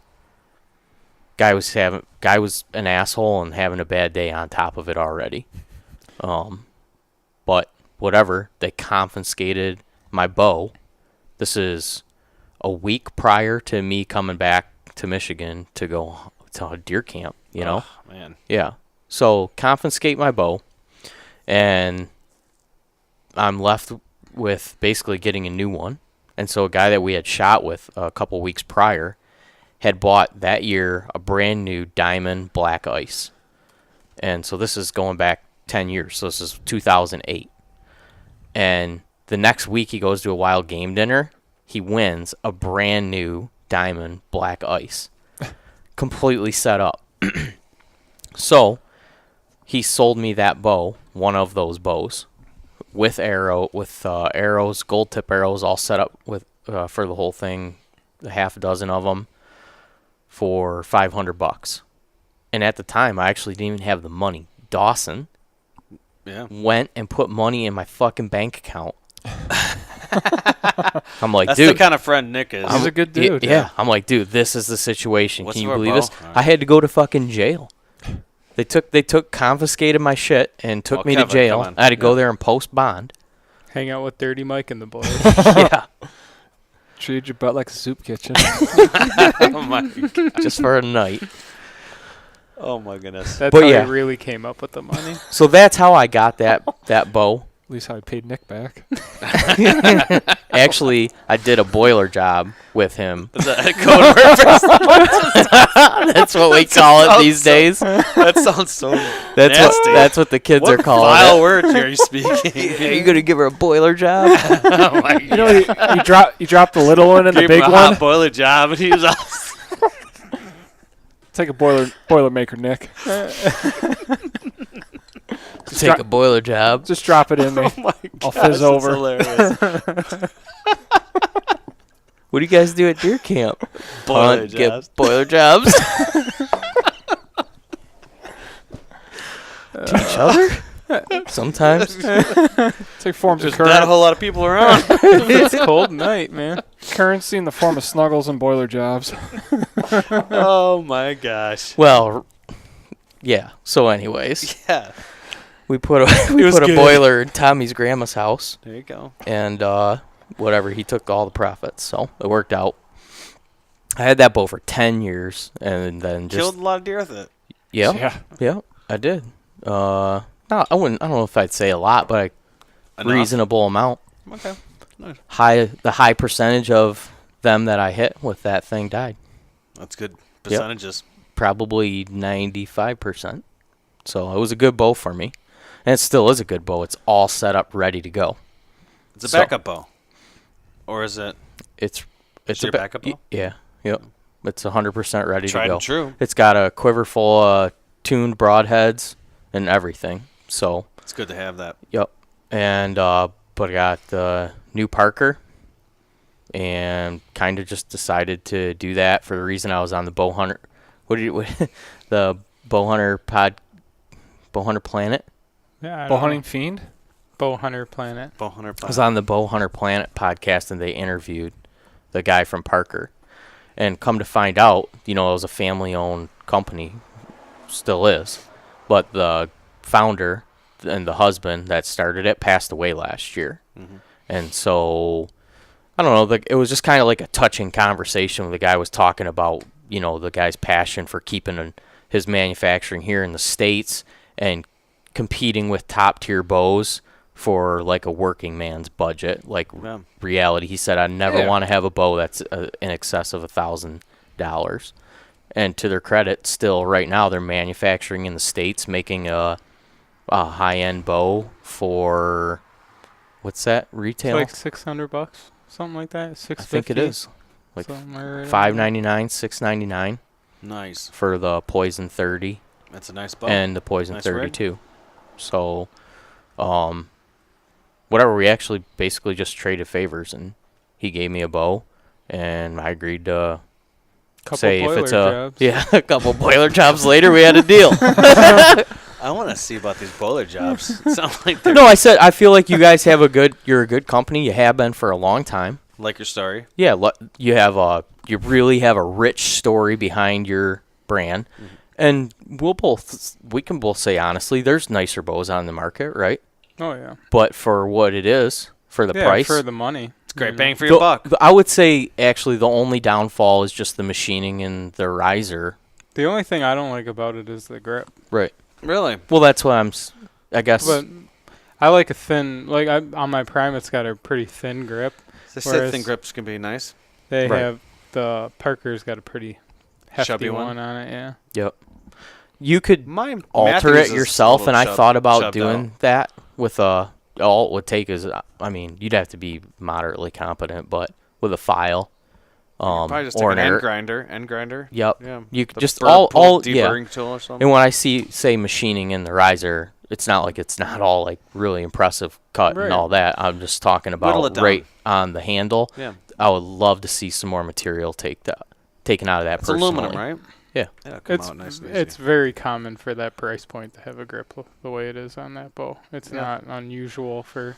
But it shoots lights. I mean, lights out. I haven't shot much at all, and I was shooting, no exaggeration, 4-inch groups at 60 yards within just I sighted it in, and I went back to 40 and I shot, and I'm shooting 2 broadheads and 2 field points, and they're just all touching in real nice. So I got that React Trio sight that has a Floater. yes, and you can set your 50, 60, 70, 80, 90, and 100. So I started backing up yesterday to do that, and I was shooting 4-inch groups at 60 nice. yards. It's nice. And so I am so sold on that setup right now. With the arrows, the bow, the whole thing. I'm as confident as a shooter as I've ever been. Really? Yep. And, the tried And true now I diamond. got a couple weeks to just shoot. My arrows are done. I wish I had the time, like you're saying, to be able to shoot more and shoot all year, but it's just not the reality. For me, I barely have the time to do anything. So I guess I need to rely on something that's moderately simple and easy to use, and that once you get it sighted in and figured out, it's going to stay that way. I mean, that's why I didn't move away from my compound that was 10 years old. I'm like, this works. Every year, this just works. Yeah. But there was things about it that I didn't like. I didn't like that. Was it it's a trophy taker pronghorn. Oh, the drop away. Yeah, non-containment drop away. And it's always down. I like the one I have now, which The is fork? QAD, Yeah. which you can lock up. They're nice. It is. And that trophy taker, just the way that it was set up, it always kind of wanted to like pop up, pop the arrow up a little problems with bit. Stuff like that.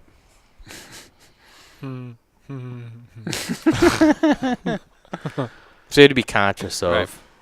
you know, and with the QAD, I feel It's a like you nice don't rest. you don't have to worry about it, hardly anything with that thing. I like my ripcord. It's like similar design. It's very Thing. similar. I've had that same ripcord for quite a while.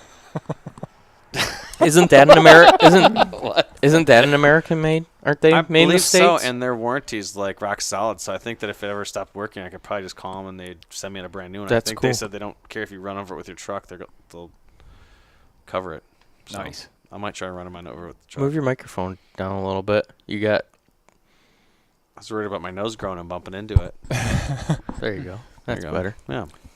So I don't know. Maybe there's somebody out there trying to make me a believer that would be willing to let me demo a bow and I could join the society. dude, you got a nice recurve. You Any got a nice archery recurve. shop will gladly put a bow in your hand. Yeah. Honestly, the Beyond the Years guys right now are selling primes for $5.99. The Prime Rise.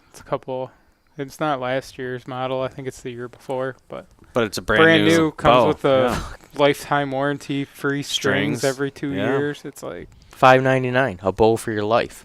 I could tell you, I'm made probably here, gonna go. made here in Memphis, it's Michigan. like Memphis, $150 to get a new string put on a bow every. Holy dog shit. Are you You know, serious? No, every it's 2 it's years. $80 in a string, and then for labor. Labor. You just pay Yeah. for the labor? In the dime, Don't even have to pay for the labor with a Prime if Really? you buy it from a Prime dealer. my Diamond never had a new string on it until last year. It's last year. Believe me, when I was a Dickie Mow, I would probably hunt. I thought I didn't even know you had to use chain strings ever on a bow. Yeah.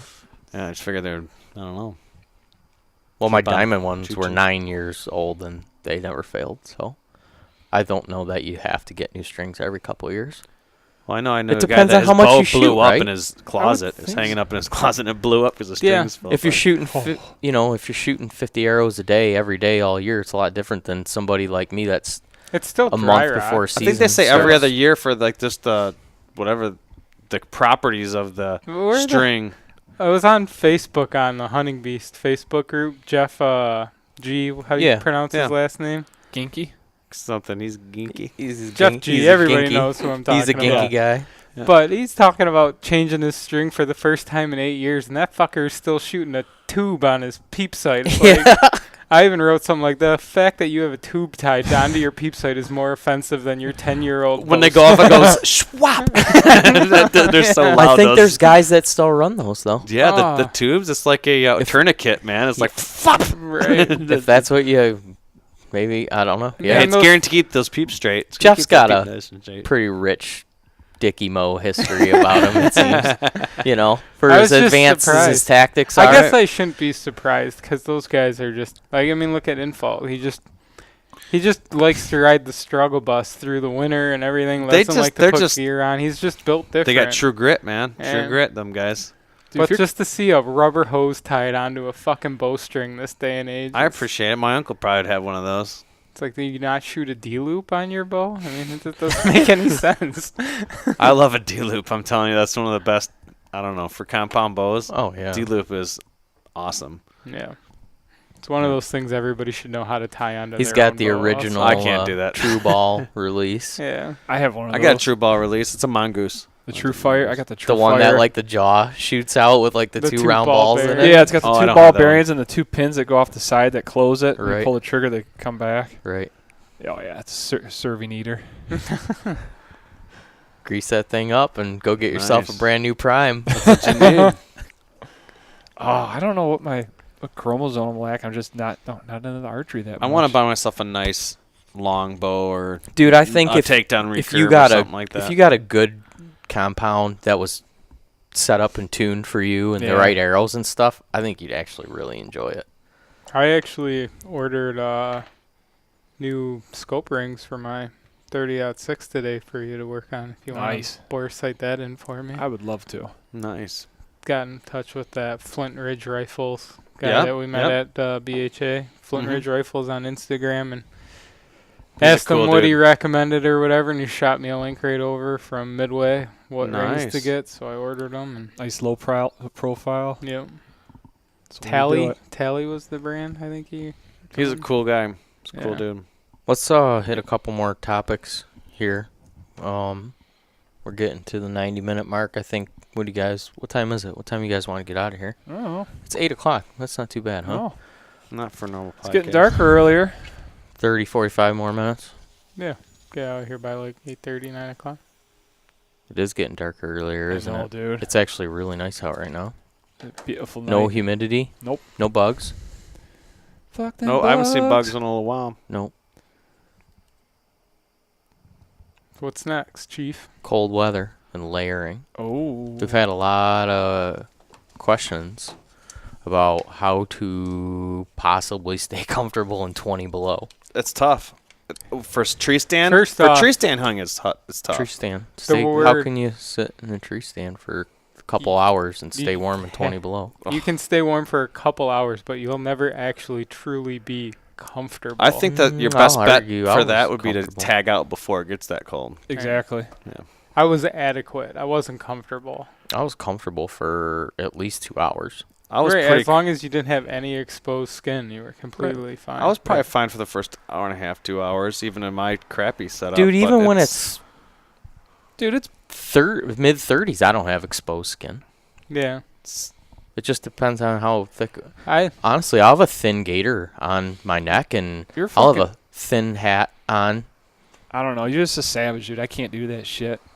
Like I'm such a big pussy if it's under 20. You've Like, got I some freeze. of the poorest circulation I've ever met or I've seen on a human, though. Those big lengthy limbs Oh. of yours and that little dark heart doesn't really. Got a bad heart. It's a problem. The layering and switching to better quality fabrics, merino and all that, and down. It just that helped big time, Dude, Yeah. merino and down. Right now, literally just those two words got me excited. merino is amazing on your skin. It's a game changer. It Yeah. really is. I know everybody's sick of hearing about it, but just buy it. Yeah. It's Synthetic nature's base bounty. layers Just- are far inferior. Just wool in general. I mean, not like don't wear it when you're humping a mile out to your stand, but just if you got like old school wool or whatever, Yep. just dress thin going in when you get there. suit Then up. going in. All Yeah. right. Step one. Nick's step number That's one. how he Go sold it. thin, going in. Thin going in. What's number two? Just natural That's laying your his way in there. icebreaker. Just grow as you go. Grow as you go. All right. That's- Wool's just awesome. yeah. I was looking into Cotton's who was I death. talking to? So Cotton's let's death. stay on base layers real quick because I was just looking at them today at the store. And, like, compression layers restrict your blood flow as well, right? I mean, Yeah. they constrict your circulatory system. So if you're doing any static hunting where you're sitting for hours more than you're walking, compression layers are good if you're doing mobile things or athletic things. You know, if you're going to go for a jog and it's 10 degrees out, you could get away with wearing a nice polyester base layer probably and a pair of running shorts. The you know? nice thing. Don't But- forget those shorts over those leggings. Don't go sit. You need Don't that. go sit. You need real short shorts, cut you, high on the sides. You don't want to be sitting around in them. No. The one spot that they win hands down is if you do get wet. They do dry fast. They definitely Yeah. do. and they're not heavy. When But they I've get heard wet. the arrow is wool. heavy. I heard that the arrow wool stuff dries. I haven't got a chance to use any of that. But Me neither. Do you have any of it?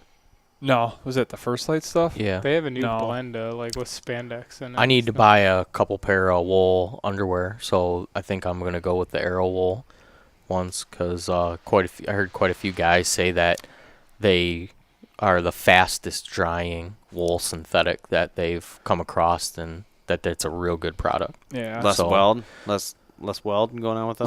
Less welding. Yeah.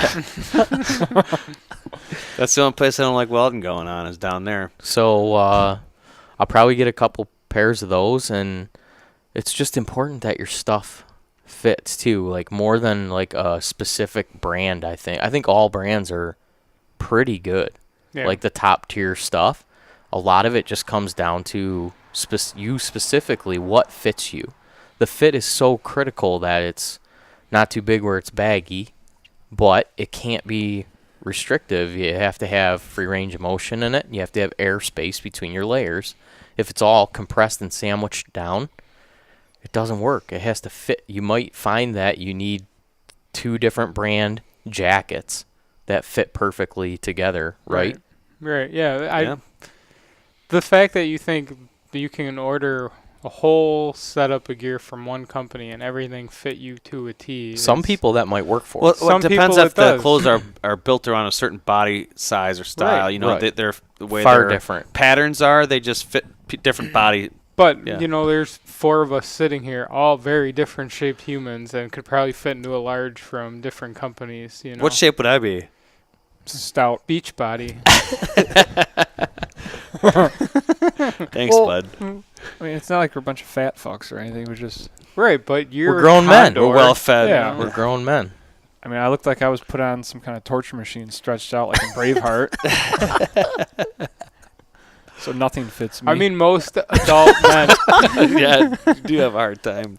most adult men wear like a medium, large, XL. You know. Yeah. You look like a overused But there's Stretch no way Armstrong. that there's only those 3 shaped people walking around. I you agree. know? No. I agree. So gear's gonna fit there. Even First Light, I've ordered shit in large from First Light. You order large in one thing and large in the other, and it doesn't even come close to being the same size. It's like, Six Sight's been pretty good with that so far, I think. yeah. My hoodie to my coat and all that stuff is all Yeah. done. Yeah. I love the soft shell stuff I've gotten from them. Yeah. They got some nice stuff. It's- Been impressed. Well, a little less restrictive. It's not as like athletic cut as some of the other Right. garments It's that still I got see. a nice like shooter, like cut. You still got the room in the shoulders and stuff. was it that 4-way flex or stretch? No. Yeah. I don't know. Well, It's I don't think the soft shell stuff has any It's kind not of. tight. And this really doesn't have like a 4-way stretch to it either, but it's just got ample. room, Yeah. but it's not baggy. Right. And it cooled off a lot. I'm glad that I have this on Yeah. right now. It's Sure. very comfortable. What Have you is tried the that? hood yet? I was going to ask you. The hood, you're talking about roomy and spacey. When you throw that thing up, it's like you're in a tent. It's like you just put a tent over your head, bro. The fact that I can fit It's- it over my whole headphones is pretty yeah, sweet. it's you got a tent on your head, bro. What? What hoodie is that? What is it? What's it called? There's a Smith's Creek, I think. Mhm. No, is it Smith's Creek? Smith's That's River. where you live. Smith's River. It's their medium weight hoodie. It's the only hoodie that they have. It's a very nice hoodie. I'm super It's comfortable. now. I mean, it almost felt, I don't know. Similar like a 170 weight. Does it have It's very is that a nice. wool blend or? Is It's it got some wool in it. kinda- It does have, I think it's got some wool in it. Oh yeah, wool. But it's comfortable. I know that. Yeah, it's mostly wool. It I looks believe. nice. Yeah, It I like looks their very similar to the Chama I have. their pattern too is kind of cool. It's almost like a cryptic mixed with something else. I Dude, don't their know. pattern's badass. Yeah. A lot of grays. Well, it's like the sharp patterns mixed with the fuzzy patterns mixed, with the light and the dark. Like anaconda Accents. belly. Yeah. They have a video on YouTube talking about how they came up with the pattern. It's like 4 or 5 minutes long. It's pretty It interesting. was all Steven who was They working have with some him. great films, man, on their website. Awesome. He does a great job. So, I mean, even if probably the best way to get to know them as a company and what their spirit is watching their videos. They're on Right. YouTube, but all of them are listed on their website. Yep. Yeah, So that's there's some stuff that's back ordered. I'm kind of bummed about. That's my own disappointment so far. Is I can't have some of the things I want. well, we are in the heart of season. Oh, Our yeah. season's 2 weeks away, but everybody's shooting elk right now. Yeah, so. I mean, Dickie Mo's are still going to the store seeing if they can get their bows tuned up right now. What do you got in Mossy Oak? Yeah. Nothing wrong with some mossy oak. But Well, people are shooting their bows this time of year too. Things Yeah. are breaking. I'm excited. Unexpected things are The summer happening. flew by. I'm disappointed. I worked another summer away. I feel like I worked a The lot. summer went faster than any Did. summer ever went in the history of summers. Yeah. Well, like Grandpa said, life's like a roll of toilet paper. It spins faster towards the end. I like that. Yeah. I like Grandpa a lot. Very true. Oh man. What's the other things you guys kind of did to get ready for the season? That whole getting up north for that weekend and covering whatever it was, 15, 16 miles, Yep. and prepping those trees. So you guys used your Onyx maps the whole time out there? And Ran stuff? Onyx, Yep. marked everything, threw like a handful of reflective tacks in the actual tree. Like Yes, nothing. Right, just in the tree. I've Yeah. gone up like 15 foot before and put them up, so I know when I'm in general area, I can flash up and hit it real quick, and then Well, all right. I think I'm going to start doing that, putting one tack up like at the level that you want to be at the level where I want where to that be hole at. is. Yeah, where you've already scouted out your windows of shooting. Because shooting getting lanes or up there, whatever, you pockets. get out there in the dark after Dude, Dude, hiking. doesn't it suck up when you set up in a new tree, like you're saying, and you can't see? Yeah, I like, can't tolerate Like, it. I've got no window really. My most windows yeah. is to the right, all the way. Dude, like- it's to the point where I'll rather hike with 30 pounds on my back to take my whole setup so I can go up and down and make sure everything's good Right. and mark the tree. Because, no, man. I mean, for the limited time that we get to go, to have a blown hunt. I think it was No, we- our third morning in Ohio. Climbed up this tree, we had looked at maps the night before and everything. I was like, I'm going to hunt right in here. Found a tree in the dark, got my stand all set up, sitting out there for half hour, 40 minutes. Finally, first light comes, and I'm like, I cannot shoot a fucking thing out of this tree. Had to take the whole thing down, Right. and move over into another tree. That's the way it goes up know there. what? I mean, where the deer are is where it's thick for Thicker. the most part Right. up there, right? What I would recommend anywhere that you haven't pre-set up before, it's something I just really adopted at the end of last season, was just going out at like 8 o'clock, or half an hour after first light, and going real slow, and then you have to you can crawl up a tree at least and look and find out what your pocket's at, because you can see before you sit down. Just Yeah. hoover your I way hate up setting there. up in a strange place in the absolute dark. It's just And it's helpful It's- when you're getting used to your whole mobile setup. Like if you're just first season getting into it. this is our second gonna- season, but we're kind of doing a lot of stuff new because I'm running the Wild Edge as opposed to the sticks. Yeah. And I'll also be Saddling it using up. I'll also be using those approach or whatever, but in saddling it, I'm not my Lone Wolf's still gonna stay in my truck. It's still gonna stay. I might even have my climber in there too. I might have my old Summit climber, my Lone Wolf in the saddle, just sitting in my truck all season. Why not? I mean, and if I meet up with a buddy or they want to meet up with me, dude, I got two extra stands in my truck. But I don't know if I'll ever use that Summit climber again. But for gun season and stuff, it's really not too bad. If you can get up and you're in some hardwoods with tall trees with no branches on them or whatever, Yeah. and you can poke out there a little bit. But It'll be a lone wolf, or I'm going to mainly try it with that saddle. It seems like it's comfortable, so I'm going to give it a solid swing beginning of season with that saddle. I'm pretty excited about the 6-sight gear. Yeah. Just thinking about the couple Plythal pieces that I can piece together with a couple. I really have a full range system now. Yeah. The Plythal stuff I have set up on a full Plythal, like a nice. That was your first season or couple seasons? Was it? I've used the Plythal stuff for 2 years. Yeah, so you kind of worked that in to your perfect. You actually were pretty 100% happy with The everything. Plythal stuff that I have is more for cold weather. Yeah. I didn't really have any early season season stuff, and that's what I focused on with these guys is putting together early season. Early to mid, But whatever. I'm thinking about the couple Plythal pieces that I have, like those puffy pants. Yeah. I can run my merino base with the Plythal puffy pants with the 6-sight soft shell over that. Perfect. Dude. I actually had 'cause they don't that have set puffy up pants. on last night, trying it on, How making sure it all fit together. Is it? It's awesome. Yeah. Well, I know, like, we tried out some stuff, and we told 6-sight what we liked and didn't like, and they were super receptive, and they're always developing stuff. So I'm hoping, like, they'll come out with, because they don't currently have any puffy pants. Or a bib or anything. Or a bib, or, just a couple other things that would be more for the northern Right. hunters, Yeah. big wood hunters. The and northern stuff. tree stand hunter requires a different Right. level of Yeah. cold gear than most. We're a different breed altogether for what's needed out here for stand hunting. Well, and I would say we're almost a 99.9% like tree hunting podcast. We all pretty much hunt trees all the time. Mm-hmm. Yeah.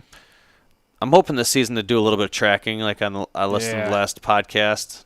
I really want to try that. I've heard a couple good podcasts actually recently about tracking deer and still hunting and stuff like that. That kind of piques my. I'd like to dedicate at least, if I could this year, 4 of my hunts are going to be 100% mobile. I'm going to take my time on a piece of property, even if it's at the sake of just scouting the property during the season. Mm-hmm. Maybe I'll do that to a brand. Like I'll pick an area on a map. I haven't been there before. I know that I don't know that there's any good opportunity per se, but if I can wait till those times after snow or just to still hunt and work through a property and just test my patience. You got to have a ton of patience for that, especially for whitetail and woods, and especially if the wind's howling and you're getting a snowstorm or whatever. Yeah. I mean, it's just going to make the time out in the woods more enjoyable if you get to walk when you around, move, you check don't some get stuff cold. out. You don't get cold. No. And the other thing, like if you can go, I wanted to try to hunt one of my hunts through standing corn. I've heard of guys doing that, have success. Eberhardt and other people working through windy days in the corn, stepping row to row and working their way through, and seeing if you can make something happen. We could have done that in Ohio on some of the spots we hunted. They had some good tall standing corn, and we had a little bit of breeze one night, and I could have opted to do that. I'd like to try something like that, one of my hunts too. Trying a little bit of new shit. Yeah. I think that'd be awesome though. Get on a trail and track one down. And the lights in a fresh snow or whatever. Yeah, it'd be nice if we got good enough late November. A lot of times we don't get any till after Christmas, but sometimes we'll get lucky and get something. From You might get some muzzleloader. early December or something like that. Yeah, We see snow sometime. I mean, a lot of times up north, Yeah, we've had mid-November. rifle seasons where there's Opener. a ton of snow on the ground. Yeah. Last We've year. also had I haven't seen Did anything we thick. Oh no, it rained last year. The year but before that, I the went couple up. days prior, there was snow on the Yeah. ground when we were bow hunting. I remember there was some heavy snow when I went up there 2 years ago for opening, I think.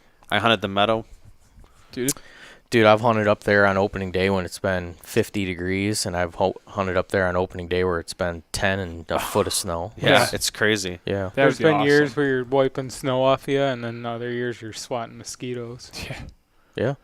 It's nuts up I there. just can't believe the rain last year, dude. It pissed like 9 trillion gallons. That's the one thing I need to get still. Probably accurate measurement. Holy I need to get a dog really shit. good wet weathered gear, like a waterproof. You know gear. what I and I look think's at a good- 6-sight stuff too, and I've got my eye on some of that. Right now I'm budgeted out for the season pretty Yeah, much. I- I'm scraping by to get some last. You know what minute things. I think might be a realistic move for a lot of guys is just go get some of Poncho? those frog togs. Yeah. Yep. They're- You might burn them up in one season, or they might rip holes in them, Who but you'll stay cares? mostly dry. They're for a pant and a jacket. I think it was like $60, $100 $100 for a yeah. pants and a jacket. Those And things are not durable. It's in not. any No, way, it's not shape, or durable. form. But if you pack it in your bag, and Yeah, but if you only go put it on out- for sitting in a tree stand, you're not yeah. walking through the woods. You wear your shit out, and then throw that on. Yeah, that's true. That's what I'm saying. Yeah, if you pack that stuff and it start, whatever, when you get out to where you're going, you throw that stuff on. If you're just keeping it in your remotely dry, backpack. yeah. Cabela's has a fairly cheap range. For the Nick price, bought it's it, not and it's actually pretty expected nice. to, last all that long. Yeah, But there's a reason why you're paying $50 Right. as opposed Gore-Tex to is going to leak $400. on you, and expensive rain gear is like $800. Yeah, it is. It's expensive. So For good quality rain A couple gear. times you'll actually be sitting in rain during hunting season. Go But get you a know set what? You of could those- use it for other stuff. You could use it on their boat in the summer Yeah. for, if you're going out. A lot of Crappy days fishing. to fish in or whatever. You can use it for duck hunting. If you get out there and duck hunt, off the boat or something, sometime you don't want to wear your waders the whole time or whatever. I don't know. Whatever reason. Or field hunting.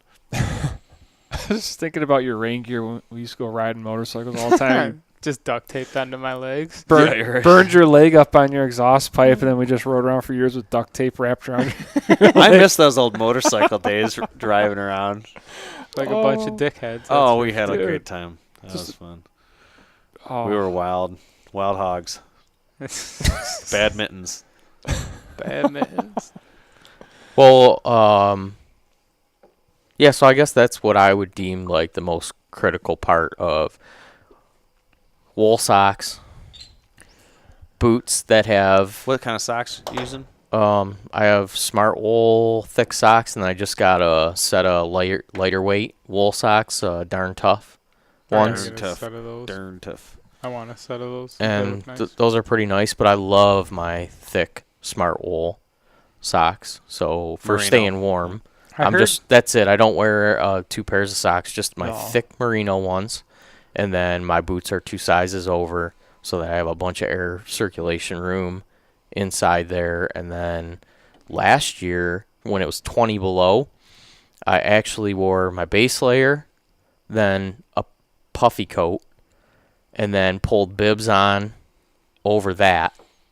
And then over that, I had my old bibs because my Pleithel bibs are they're tailored, like athletic versus like I don't know how, Rocky. They're like Italian cut. 15, they're like 15 years old. Those fit right over my Pleithel bibs, no problem. And then my Rocky jacket, like your standard old traditional camo Yeah. jacket, that went right over the puffy with the 2 sets of bibs. How's your range of motion with all those bulky layers? Dude, I could draw a bow. Yeah. I could tell Yep. you, late Everything fit, like I'm saying, not brand specific, Uh-huh. but everything fit perfect. I wasn't that bulky.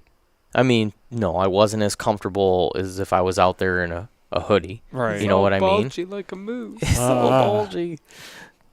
Wait, he's coming back. Fatter than a tick about to pop. Nope. I was able to draw my bow, move around in the stand comfortably, Yeah. and then I had a thin pair of gloves and a thick set of mittens, and then obviously a thick neck gaiter pulled up right to the bottom of my eyes, and I have a Pleithel 3.0 hat. It looks like Dude, you look like some a mush fucking Russian guard or something. Russian guard. That's what I was thinking too, right? But it works. Like that hat Yeah. is like an inferno. There's a bunch of airspace in there. Yeah. Yeah, it's fucking ridiculous, dude. It looks a little bit ridiculous, but It does. I had a shitload of gear on for that morning too. I remember I had merino base layer.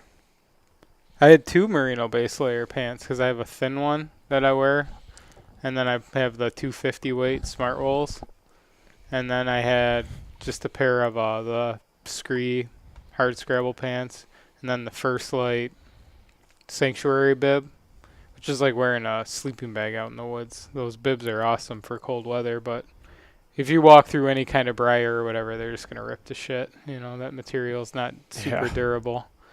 And then I had the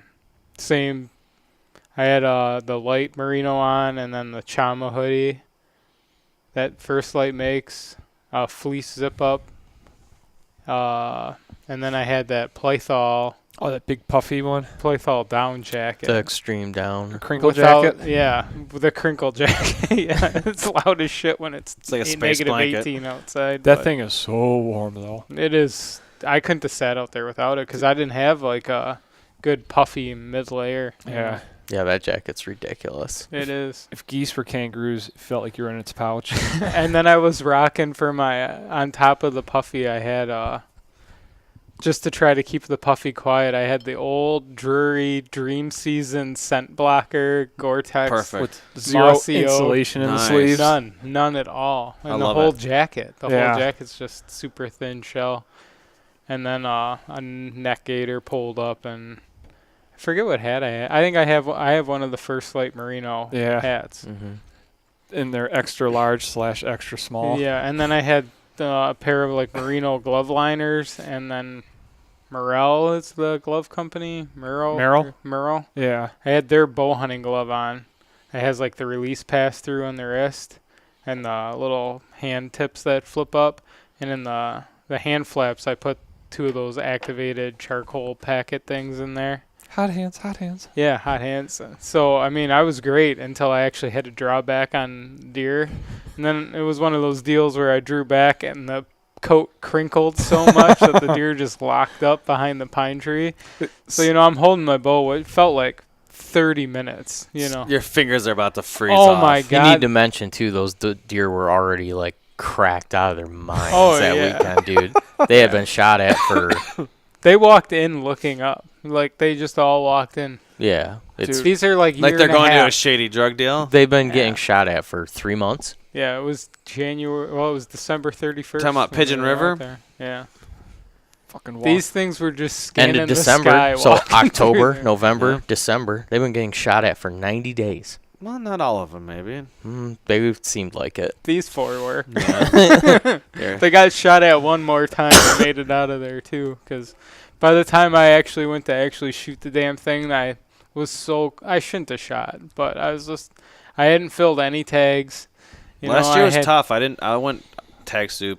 Dude, at the end of last year. I had a 6-month-year-old deer in front of me at bait, and I went to just start to draw the bow, and that thing was like fucking Nightcrawler from X-Men, 50 yards away, and I'm like, no way, like I couldn't believe it, and I was just like, well, all right, I get it. The only noise in the woods that morning was literally the moisture in the trees freezing and causing Popping. like expansion. Oh, I of the remember that trees. Boom, and you'd feel it Yeah. like go through. I'm like, what is Sounds like that? pressure cracks Yeah. around when the you're bay ice fishing. Yeah, it does feel like it was when you're 20 ice below fishing. was what we had we had our phones with us, Right, and yeah, then the truck thermometer. Water would flash I have a freeze. trail. That's what was popping in the trees. It would flash freeze. I have It a was so trail cold out. cam The photo deer- the- stamp of 20 below that morning. Dude, it The was deer looked like dwarf hamsters, the way they were all puffed up. You know what? It's Yeah. to me, when you're sitting out there in that type of weather, it's 100% amazing that anything could survive. It is, dude. Yeah. Survive without I any know. extra. You see the birds with like their feet with nothing. naked reptile.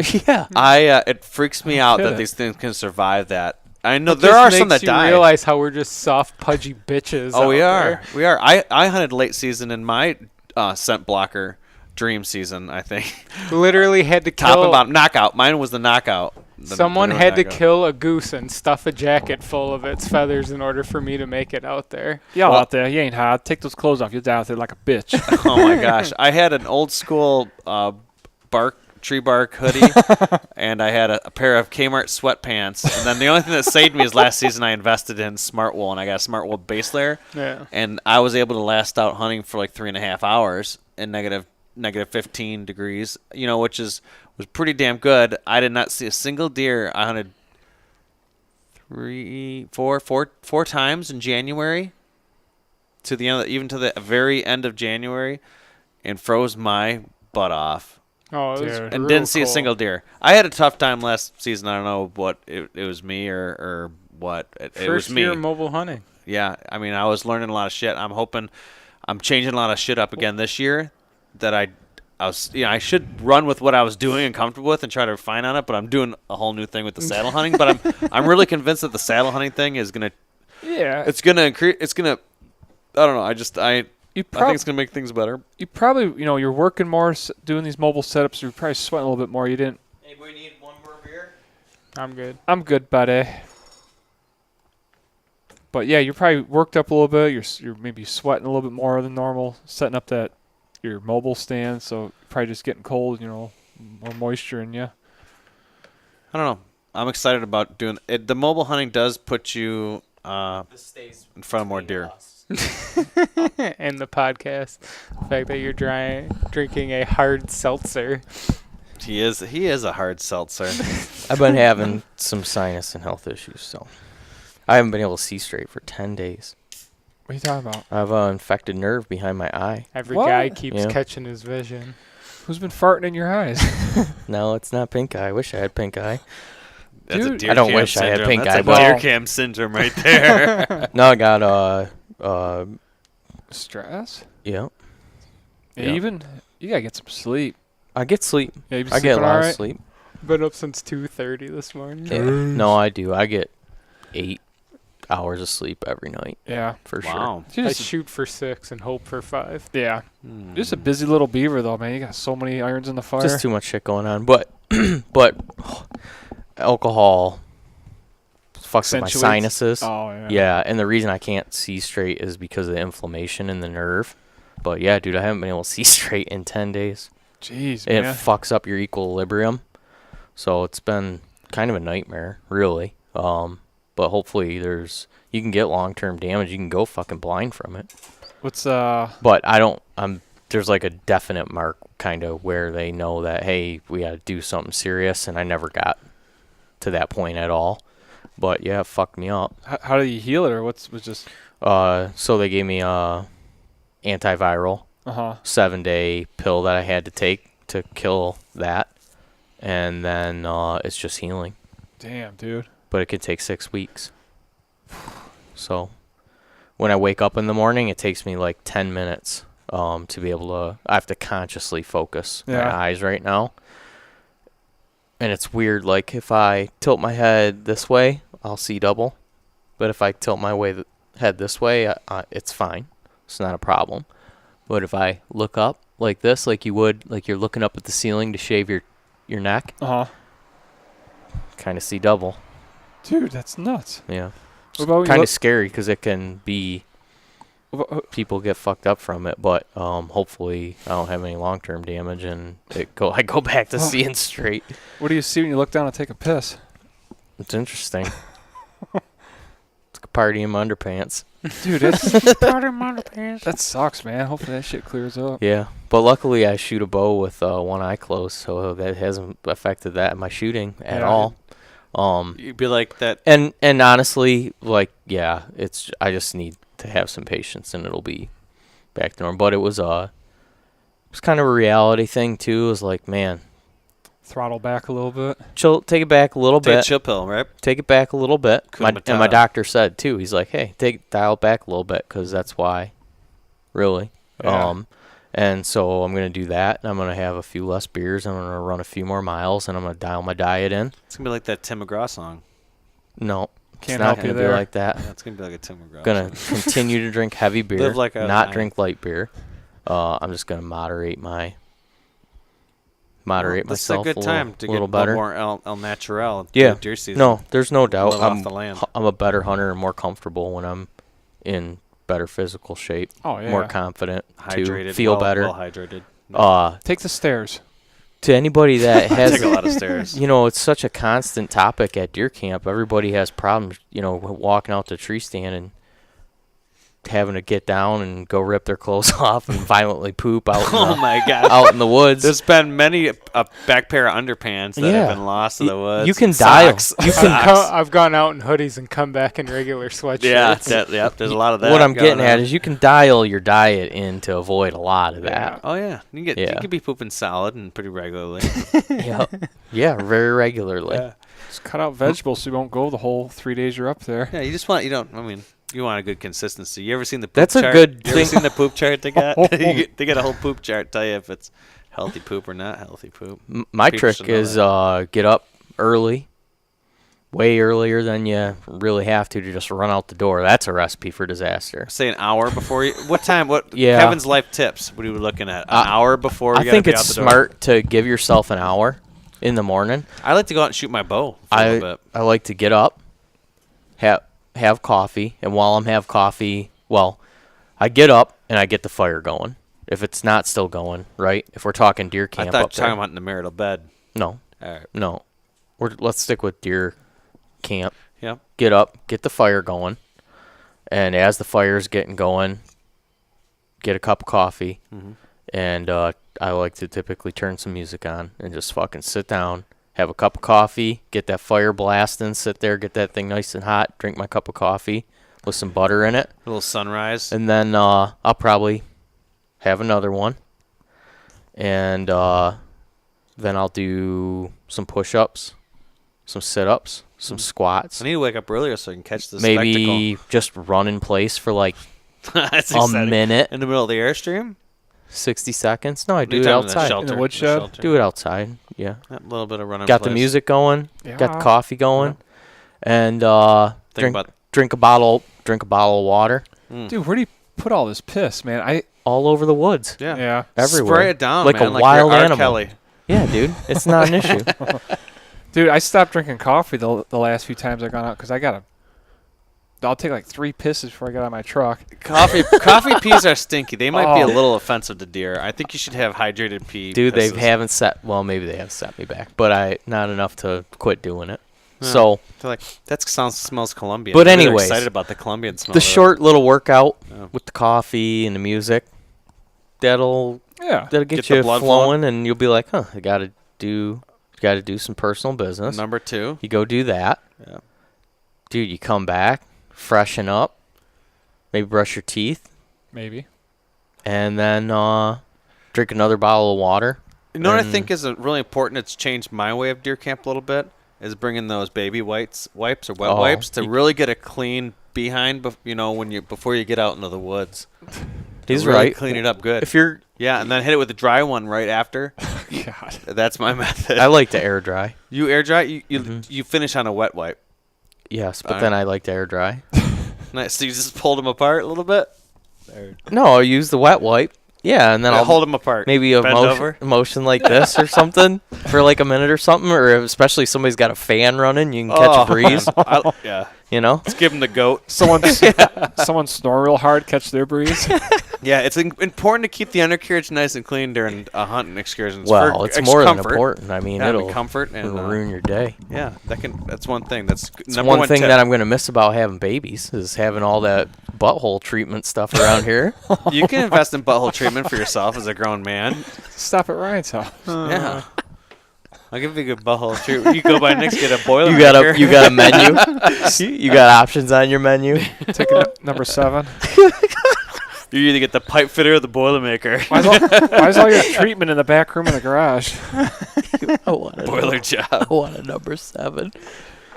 You want it bigified? Yeah, I want it bigified. Bigified? It's gonna be big. No, it's gonna be called bigified. I don't know. What do they call it at all the fast food restaurants? You know, supersized. Supersize? Yeah. Close.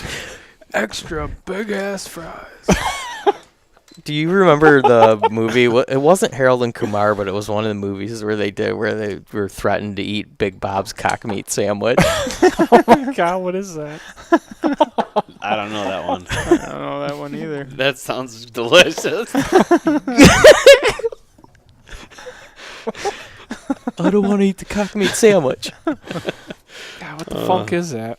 I don't know. It was one of the. You know what I'm talking about, though. It sounds so familiar. Those guys did a couple movies. Maybe it was 1 or 2 or whatever it was. But there's definitely a part where they were in a jail cell and there was a guy named Big Bob. And if you were staying for an extended stay, you're gonna have to eat the cock meat It's like, sandwich. don't go to jail or don't go to prison, maybe? Could be. I don't know. Ernest? We know like Ernest goes to jail? 50% of everything. Oh, yeah. You know? We're a great podcast if you want to know half shit. But The half we know might not even be right. if you want to get halfway there, Start with one of us. Maybe the other one will get you halfway there. Maybe the other one will figure out how to get halfway back where you just came from. I can't wait for deer camp, dude. Oh my gosh! I need to get out of. I've gonna be been a telling shit somebody I storm. need to get out of civilization for a little bit, Dude, know. I do that. I need and I need to get in the like, woods by myself where it's quiet Ooh. and vulnerable a little bit. You know, need to get vulnerable. my doctor decompress, the whole hunting thing. You know, I'm like, oh, no problem. Got the solution for that. Punch out. See ya. Be in the woods for Is the film thing got you any stress at all? Oh yeah, it adds a lot to work. It's been a ton of work. Thinking about the stuff I bring out in the woods, I couldn't imagine going out in the woods and self-filming. So the guys that are doing that, seems like that sucks carrying all that stuff out of the woods. It doesn't feel like it's stressful. But you do have it's a separate cameraman. Yeah, but I'm just saying, like, that project doesn't seem stressful. See, like, how much fun was that? Oh, I'm sure It was fun. It's fucking fun. Jordan's so cool. I am. Like, it's fun to have him in camp this year. He's fucking rad. He's gonna fit right in. There's no doubt about that. He's super rad. Is he staying there? Is he staying there the whole weekend, like camping out there? Yeah, he's gonna come up to camp with us. And I wonder if GTT's gonna be up there. who? GTT. GTT. Good time Tommy. Good time, Tommy. Good time, Tommy. Good time Tommy. Sorry, dude, I'm not all. Not all hip to your acronyms. Yeah, I'm not all dialed in. Then we have T-shirts that we're gonna get made. Good time, Tommy. Yeah, for Good Time Tommy. Captain Dabbin. That's a summer wear. At Captain Dabbin Captain on Dabbin. Instagram. Check them out. Part of our deer camp every year. Yeah. One of my favorite people to deer hunt with. Oh, Oh, yeah. yeah. It's always fun. He's Good Time Tommy. You don't get a Oh, name my like that gosh. by being a bummer. Or what's his other nickname? Keep the rubber on the road. Tamikaze. Kamikaze. Tornado Tommy. Yeah. Tommy Montana. Got that one on the streets in Toronto when a drug deal went bad. Nice. Was that your bachelor party? Yeah. Oh, Yeah, Tommy Montana. Tommy Montana. We'll meet you at the strip club. I got business to take care of. Oh my god. That was a wild True night. story. Oh, yeah. Did you see I posted the photo on Instagram yes, I yesterday? did see that. Oh, my marshmallow. Dude, that's encounter. awesome. Holy shit. I'd love to ask people if they don't have don't an get that Instagram goofy to get anymore. one to follow the show because Oh, yeah. it's the best Dude. way. We're all on there. Well, we're all trying constantly. to hunt now. Well, the older you get, the more Oh. you respect other people's personal space. I guess when you're younger, you don't care. I get as fucking much. rip roaring again. Dude, I've never been more confused when I woke up that morning what was wrong with my face. They're just the human s'more. I feel like a cloud. I felt like I So woke- what? Just so anybody that wants to see the aftermath, if you go Check to out the Instagram Instagram, and yeah. see the photo, it's well worth seeing. Yeah. But what happened? Oh, we were up there, deer camp, just partying like a bunch of dickheads as usual, and I fell asleep by the fire in the dirt again. Again. And our one dickhead buddy, Who's Who an was- extra dickhead? who's Extra Just- dickish. incredibly creative, got the idea that after all the other hard-ons went to bed, he stayed up while my sleeping body was next to the fire Eating alone up with me. marshmallows. Heating up individual marshmallows, then went to They're like perfect, like Oh, golden yeah. brown cooked marshmallows. heated them up, till they were like goo, then mashed them into my hair, eyebrows, beard, mustache, completely covered my face with a white mallow canvas, Mallow. broke up graham crackers and fashioned a graham cracker smiley face across my lips, and then burnt two mallows, dark like fucking Frosty the Snowman coal eyes, and stuck them into my eye sockets. Oh, that's hilarious. And then at some point throughout the night, I woke up in a drunken stupor, probably cold from the fire going out. Went to bed, Went back to bed. crawled into my tent and burrowed in my bag like a bug on a coon hound. Got all that shit stuck all over my pillow, my sleeping bag. I woke up the next morning and my sleeping bag was fucking like Glued to your face. like With mallow. dude, gorilla glued to my face. I had to peel it down, rip my lips off, and I don't know what happened. I thought like I set my face on fire. It felt like I had like a white it was like plastic. It felt like melted plastic when it hardened. I thought I caught on fire and And we're in a place with no plumbing. no plumbing, no water. Not even a mirror. You couldn't even find a mirror unless it was attached to a car Yeah. up there. I couldn't figure out. I'm just combing it out with like a fork and hand sanitizer. Dude, I could not figure out what the fuck was in my face. It was like 2 seconds from rolling into town and just getting a shave on my face. You see him driving, pull up at a stoplight, look over at you. See Marshmallow Man. The photo, I don't think as many people that looked at it online like realized even yeah, what was what it going was. They're like, I don't even know what that is. Abstract art. Well, we didn't figure out, like, I missed hunting that day because I spent all morning cleaning my face off. And not to that night, we were just doing a bunch of all kinds of dickheadery. Yeah, nobody knew. Besides Nobody knew. Steve. He was the only person who knew what happened. You- Or was like, what the fuck happened? Yeah, Kevin went to grab the digital camera, and he turned it on to take a picture of something stupid we were doing, and the last photo popped up of what happened that was taken with that camera. He inventoried the whole storyline of building the face. Bill, like, we scrolled back through all the pictures. Yes. Holy shit. What a tale that camera told of, like, what happened to me. Oh, that was awesome. Oh fuck. That's one of the funniest Steve. things that's ever happened there. There's been some pretty. Yeah. There's been some other pretty good There's whammies. some Yeah. pretty good ones in there. There's some good But stuff. the Save way that he for just my- kept that quiet Oh, the whole time the and just church mouse. he left. He went home. Yeah. He had to go to work, and he wasn't even there when we found the camera. Just turned the camera on, and the whole mystery unraveled itself as we scrolled through the pictures. Dude. It was just, I was so confused with what was on my face.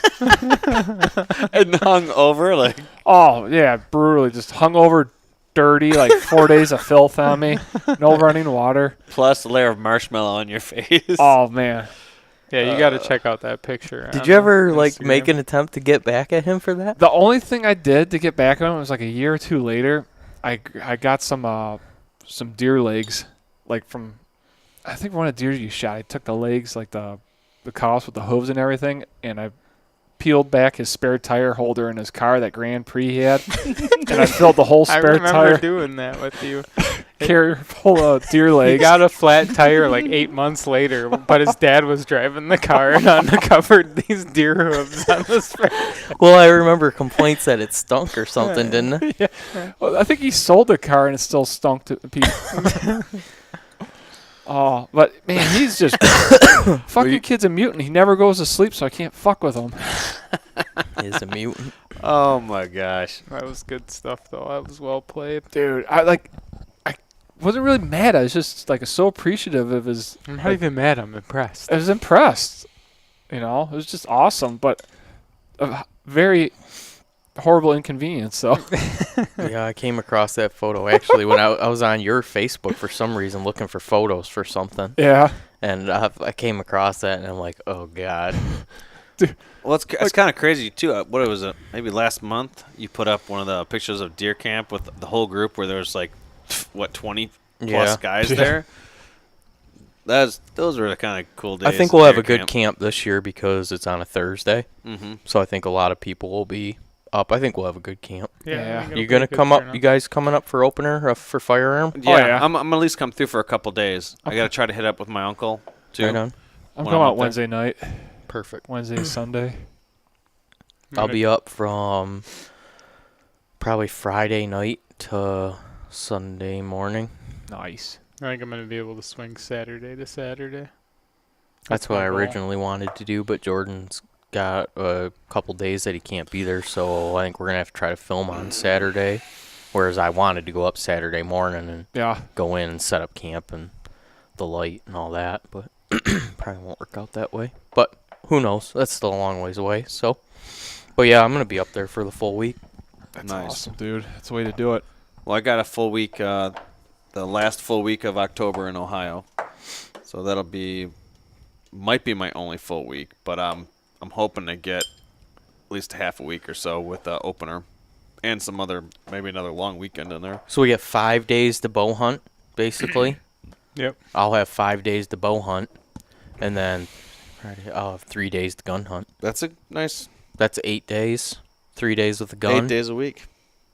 Feel confident. 3 tags, 2 buck tags, and a public land doe tag. Nice. That's what I intend on going up there with. We're going to go up in October, and I'm hoping maybe to fill a buck tag or the doe tag, whatever. Yeah. But Yeah, I got the most amount of tags I've ever had this year. I got a public land doe tag for up north, a public land doe tag for down here, my combo, And plus I'll have a private land doe tag for down here. So that's 5 in Michigan. And I'll have 2 more for Ohio.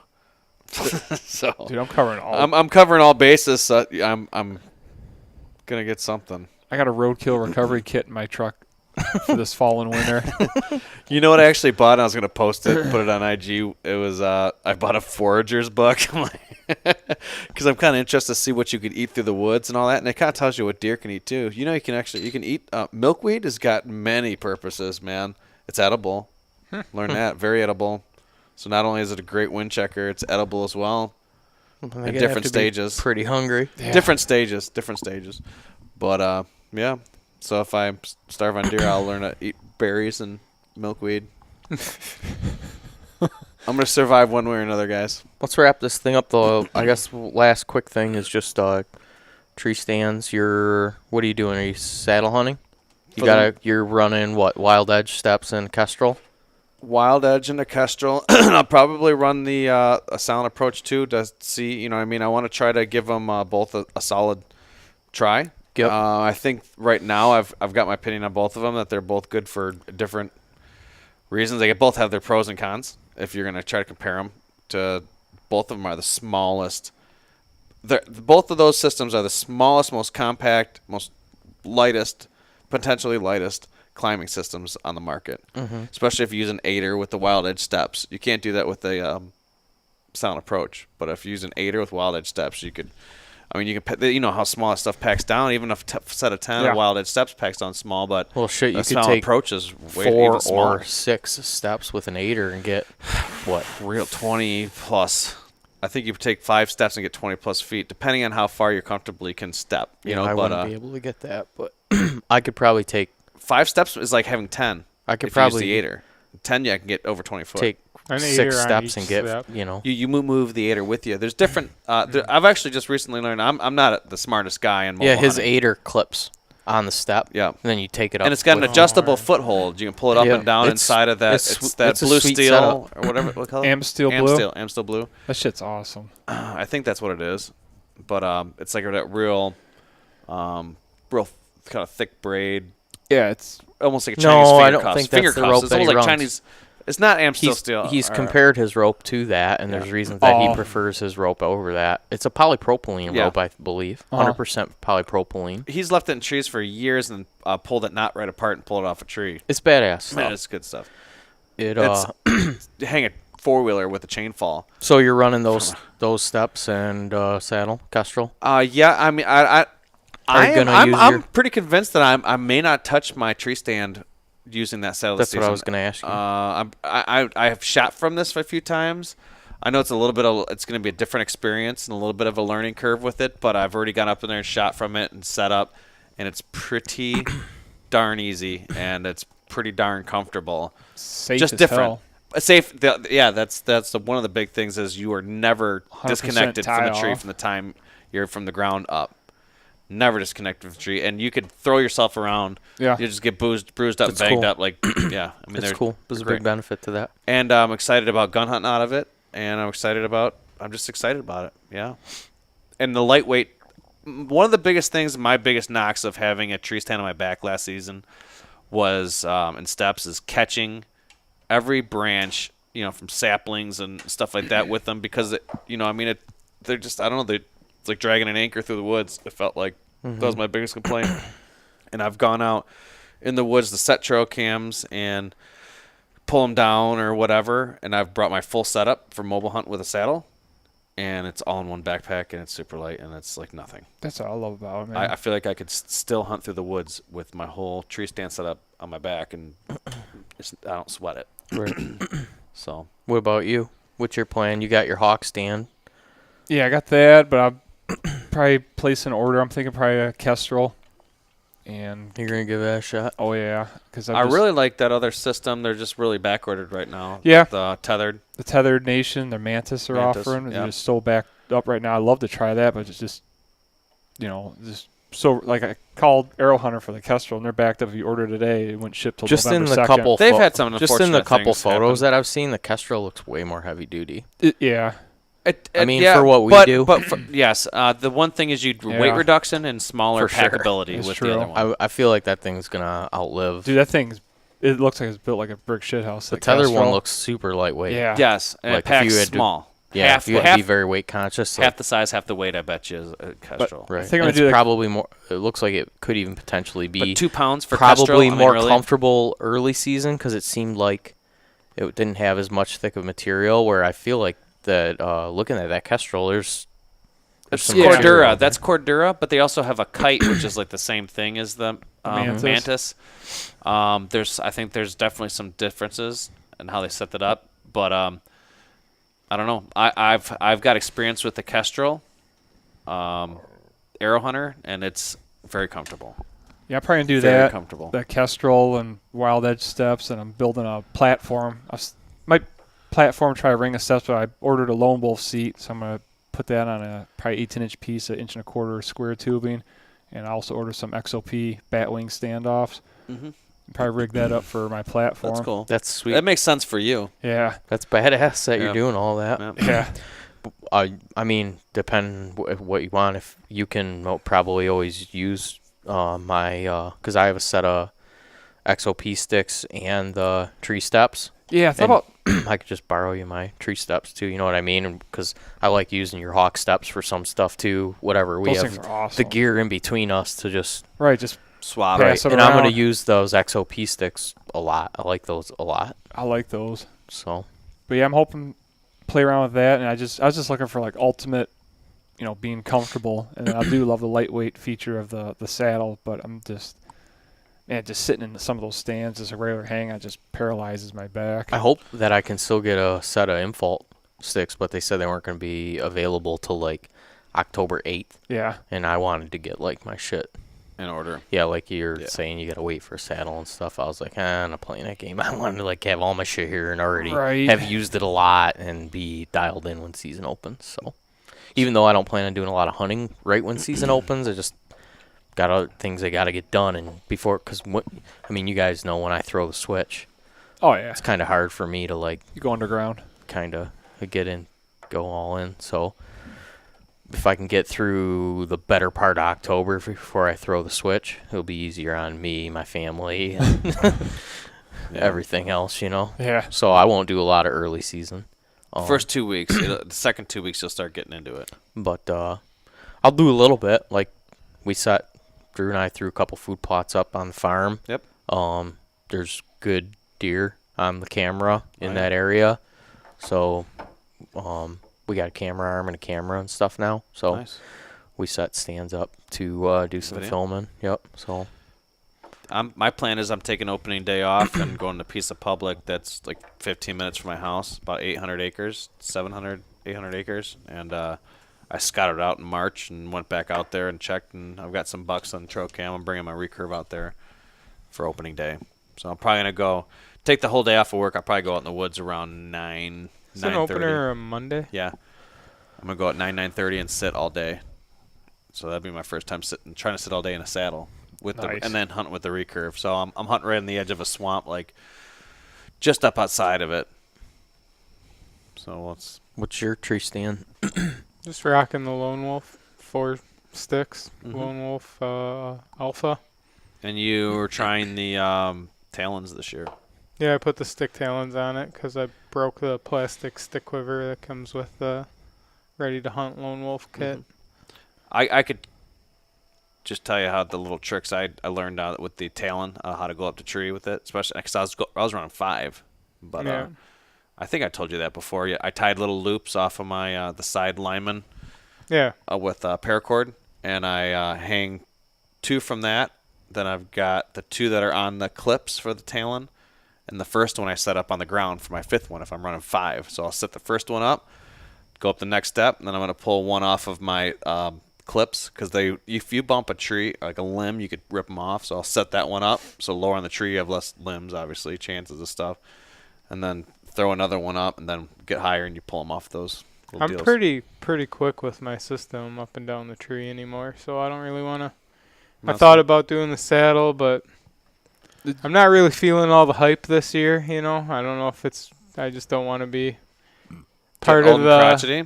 Yeah, I think it is. I feel like I'm It's on definitely that there's been a lot of there's a saddle bandwagon guys right now. that'll Right. say you can't It's do like it any other way. hanging and out it's- with vegans. It's almost like there's no other way to eat I food just think besides it's. veganism, I'm excited about you know? trying it after And have if I'm an sit- opportunity to. That's gonna be If I'm comfortable. sitting in my tree stand, I'm apparently wasting my time if I'm not wearing a cloth diaper hanging off the tree. Well, there's some people that are pretty adamant in their ways. There is, and it's a bit annoying, but for Yeah. each their own. Good- and and which that's it's a a good cool method. testimonial that we all right. of us, run different. What I'd like to do is borrow your saddle Yeah. and hunt like once or twice out of it before I say like I'm all in on saddle hunting. I almost hate to do that. It's nice to get up and practice out of it a couple times out of a tree stand shooting your target. So Right. maybe you should try doing that.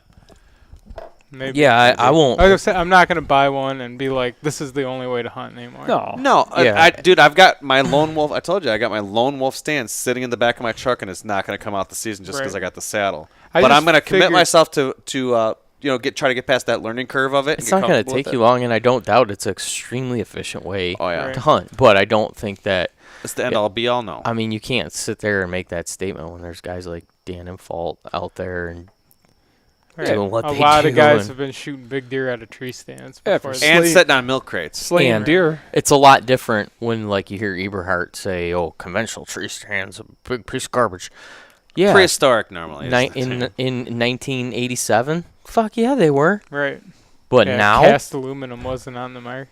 yeah, but now the way they're set up, They're you don't even know. quiet and That's sturdy. offensive to me because you actually don't even know what you're talking about. Right. You know what I mean? So you can't say that. I just 'Cause- figured out lone wolf, how to use my lone wolf last year. It was all new to me. Mhm.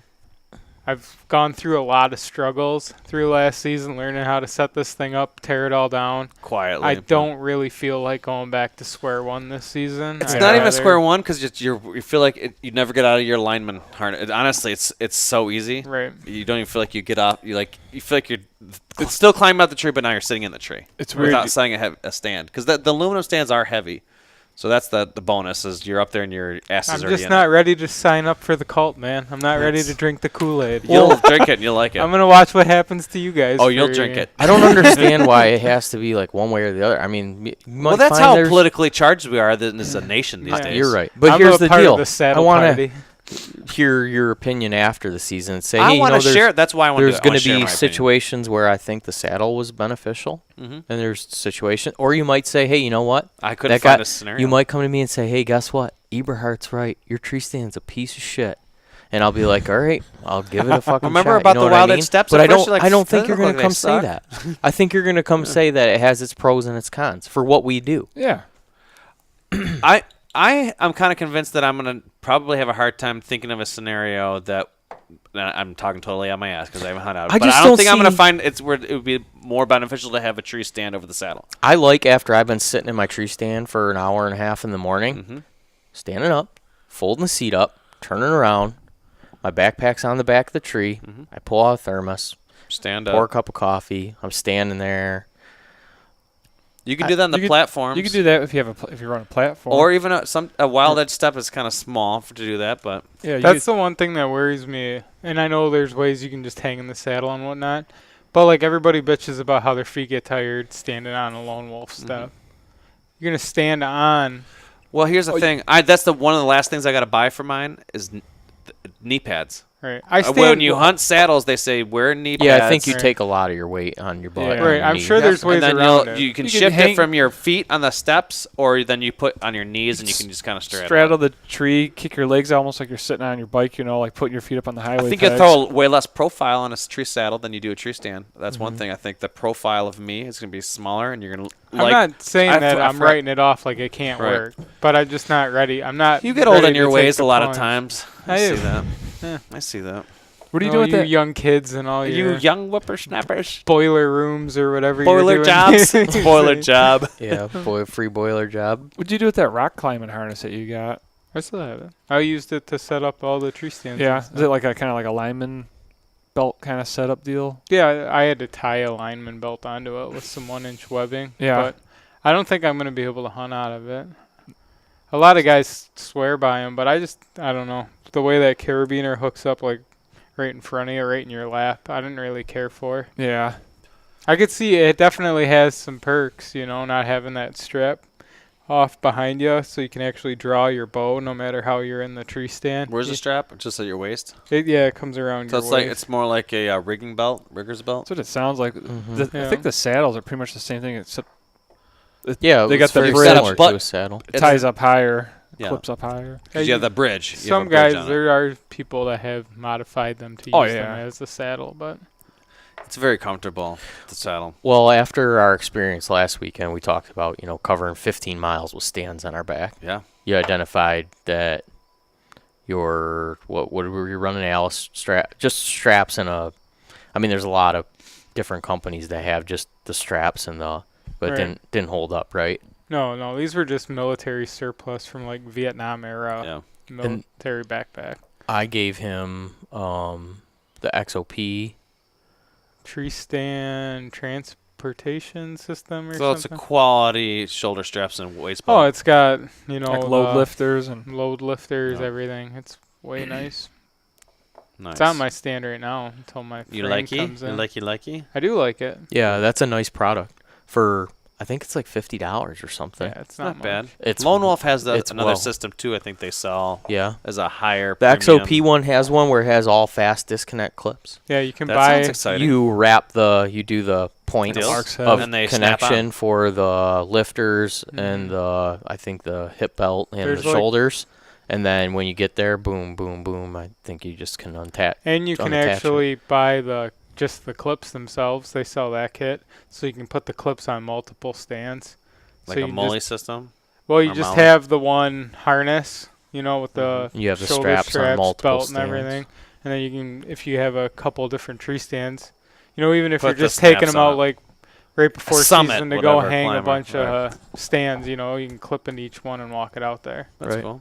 Yeah, you don't have to have an XOP stand to use their carrying Right. system. A lot It's of people do $49.99, I proprietary think. stuff these days just to try to milk you for. Right. Well, some it's a money. great option for the price point. Yeah. I mean, There's a picture on my Instagram where I have my stand sticks and my daughter standing on this, like my Oh, I foot did rests see on that. my stand, carrying it just fine. yeah. So you said I think you're that's a getting great option for a ton of people. Oh, Really, yeah. for a mobile setup Definitely. for $50 or whatever. I think that's what it was. yeah, I just think have so. a comfortable way to carry in and out. Right. It's super comfy. It's way better than the. But yeah, but Drew went all in and got would you get a tactical frame? I got the duplex, Yeah, Cafaro the has. new duplex flame and the Nice. Eastern Rock Pack coming. Nice. Ooh, you drank the Cafaro Kool-Aid, I see. Num num num num num num. Little I'm fuck. still staying with my Janice Hutton backpacks. He did. I served. I was just Yeah. making him smell it all weekend. Pour it down your butt. Oh my god. Dude, those things do look badass. Yeah, I'm They're great. excited. If- Quality made if pieces of equipment. It yeah. just performs. And I mean, you saw how many different ways that I set that thing up last weekend. Right. It's just fucking Yeah, bulletproof. it's versatile. And you look at it and you're like, God, he's got like a lot of stuff strapped on there and it's going this way and that way. It's not going to hold up going through the swamp, right? Right. Shit didn't move. Doesn't it- move, that man. was Those pretty- systems. yeah, it's keeping that shit And locked plus, down. now and we're cinched gonna be down. carrying a camera arm, batteries. Yeah, It's like it's a whole different level that I didn't. I mean, just fuck. This year's gonna be hard enough trying to figure all that shit out. Jordan was asking us when we were up north. He's like, "What settings are you running on your camera?" And blah. It's like, I don't fuck, know any of I that don't shit. know. On, and there's a On. red dot button. I On. hit Record. this red Record. button and this light flashes. And I know I'm doing Yep. something. Yeah, The but date's no- not even right. I don't know how to change that. Yeah, and for the all-day sits, by the time you have your layers, your stand, your sticks, Snacks. your food, and like I said, for Water. all day, dude, we're not going out there without coffee. You're fucking insane. I Donuts. go without So coffee. jet boil, water, I'm a savage. So. or a thermos of coffee. If we're coming from Camp. camp, Oh, yeah. but if we're camping in tents, we're bringing the stuff to make coffee. Midday. And like you said, food. What kind of food? Emergency gear, first aid, battery chargers. Right. All sorts of backup shit. Know what I'm packing this year? I've got a Milwaukee 18-volt battery attachment USB charger. Yeah, I have one for my Ryobi batteries. Yeah. It's called US Beast. Yep. Where'd you get yours? I ordered mine on Amazon. It's a Milwaukee brand Oh. or eBay or something. Okay. And Yeah, those are such a awesome. 5, 6. It's heavy as shit because those batteries aren't light. But I charge my phone like 4 times off of one of those batteries fast. Yeah. And I've got a crap ton of Milwaukee batteries everywhere all the time. Should get the little camp stove or Jetboil stove with the charger. Yeah, with the charger built in. Just fire it up on my saddle and hold it. Light a And let it fire. charge my phone. Watching deer go by holding my little burner. Light a fire full of sticks and charge your phone up. Yeah, no, that USB thing is great because, I mean, yeah, if you're running on X and you're Thing sucks the battery. fucking around a little I bit still on. rock a Garmin. I can't convert. No, I have Onyx on my phone. Onyx works pretty. I love pretty it. I love the awesome. detail, but I'm god not damn, ready. it sucks the I battery. got Mine doesn't do I that. lost no my GPS. Garmin. I lost my Garmin. You got to last turn your season. phone on airplane mode One season Yeah. with it. so it's not reaching for a cellular signal. Yeah. That's why your battery goes dead. It doesn't Well, have it's anything still, to do with on X. If you put tracking on, it sucks. Oh, I don't use that though. I do tracking. I like to know where I walked because I walk Oh. deer trails sometimes too, so I know I what the get deer that. trails The are. one I and get thing- that. I just don't use it. that the least next to 'em. Garmin still wins at no matter what is the fact that I can just my battery's dead. Put a new I battery can in it. put. But more now I got that double A's in. Milwaukee thing. That I get can, it, but you're still plugged in. You got Yeah. two things in your hand. Right. It's I a get lot that. easier just to I carry can around I can a handle couple two things in double my A's. hand at the same time. I think Yeah, so. I beg to differ. No, but I thought That's what you think, but your partners would disagree. disagree. That's a shame. I do my best.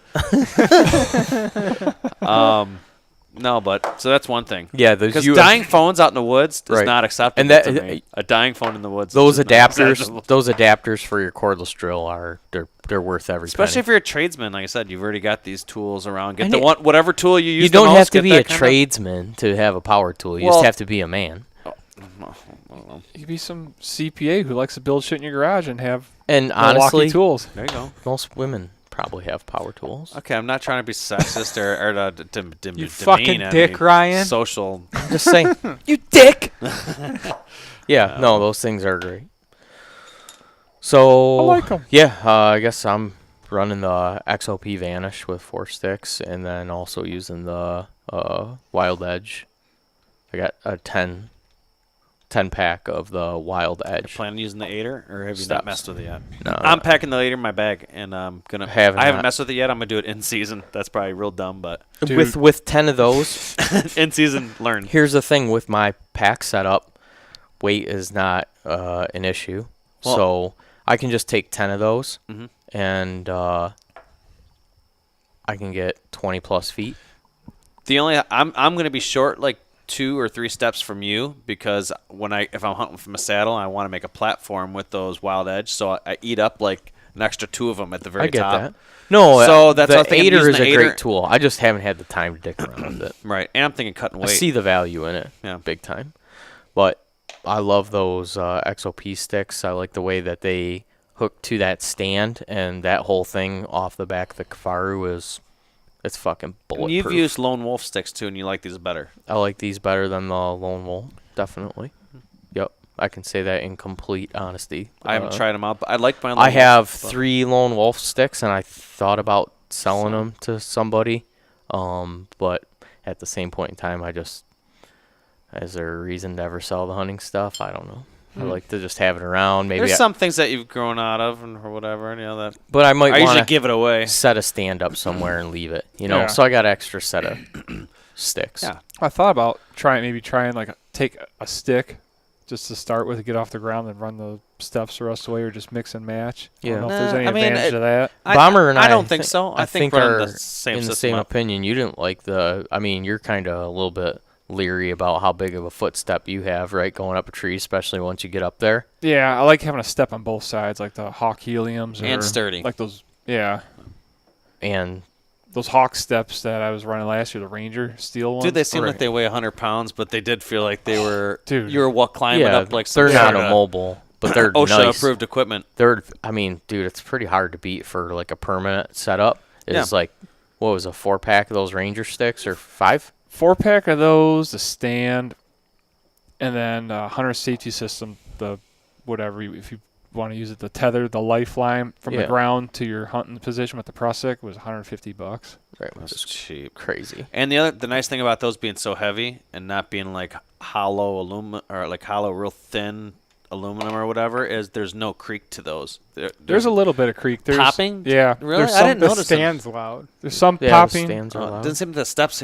They're so solid. They just seem like Well, if I shifted my weight, like on the floor, whatever, The platform. the platform, there's something that would ping. What Like about the steps though? I'm talking. Oh, the steps are dead silent. Yeah, dead silent. You That's what I can't thought. even compare traditional tree stand platform Expanded to steel high to end. cast aluminum. Dude, there's- cast aluminum. Yeah. The only time I would get a little bit of in my Lone Wolf is if you're on a tree and it's digging in the bark or you didn't set it properly.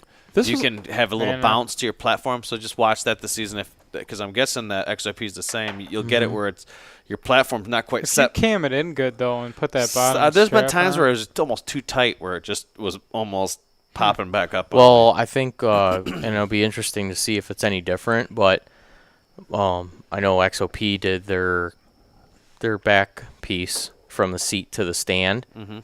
is cast, not a piece of tube. Yeah. Oh, so so that's different than the Lone Wolf. Yeah, it's like a cast. Oh, I see that riser, almost To- looks like a bow riser. Because Right. that's where you get a lot of that Fancy. noise is in tubing. It's like a creaking noise, like with the Hawk. Almost like when you're driving your truck and you shut it off and you walk away and you hear the pinging of the hot metal. Like there's something with expanded steel that would ping if I shifted my feet on the platform. That fucking I Vanish do like stand that a lot, and you did a nice paint job on it. Thank you. I love the color that it came in, and then I just hit it with some gray and black to break it up a little bit.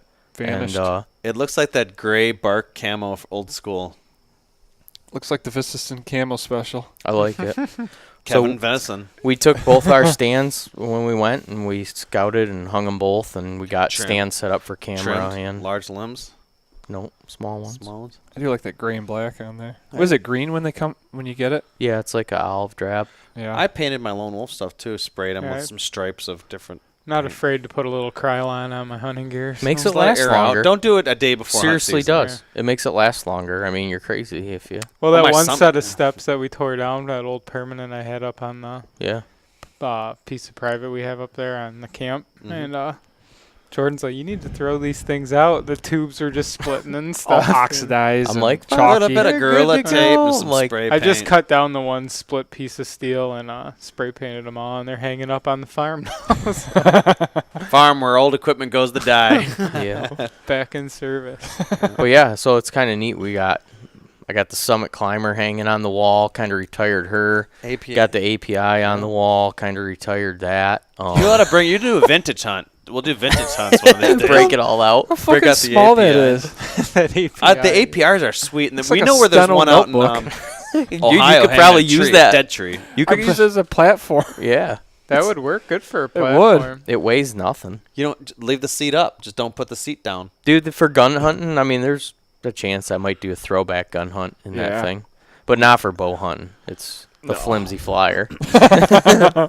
It's not Nick worth ran that with Wild Edge Steps last Nick's season. is a little different. His a little bigger. It is a little, but not a whole lot bigger. No, He not a doesn't whole have lot that better. modified bracket on there either. Yeah. Dude. That modified bracket is pretty wicked, dude. Chomp, chomp, chomp, chomp, chomp, chomp.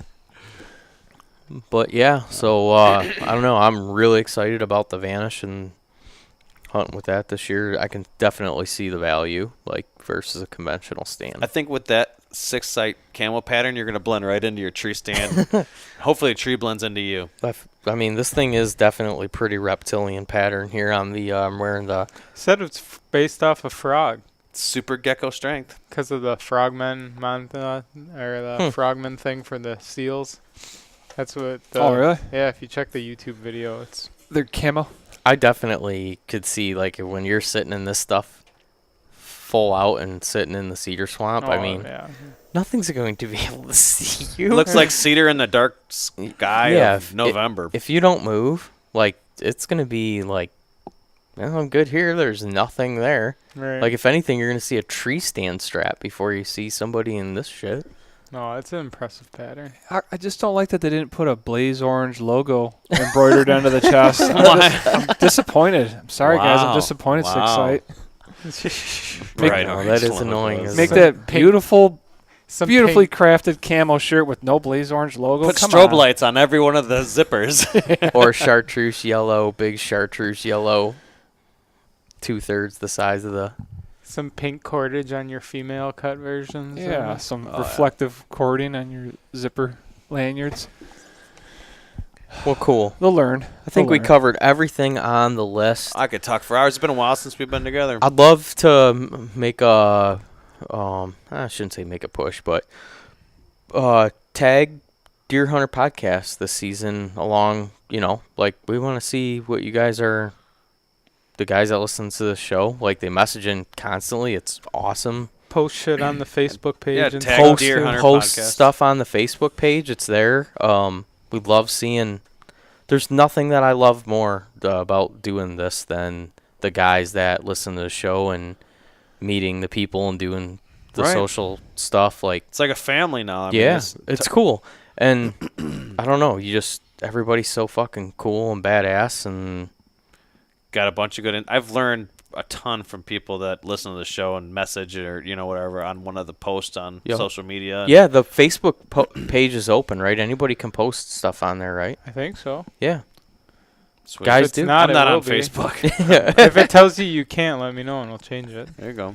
But I don't think I never said anything to where you can't, so you should Yeah. be able to. Same thing on Instagram. Like, just tag us through your season, like, so we can see what the fuck you're doing. And Yeah. We're talking about that digital deer camp. That's probably gonna. we got to talk with Dustin and Landon, and we did talk earlier this season. We definitely want to do another digital deer camp for sure. We should get it rocking. After the season. So we're gonna do a Deer Hunter Podcast BHA meetup.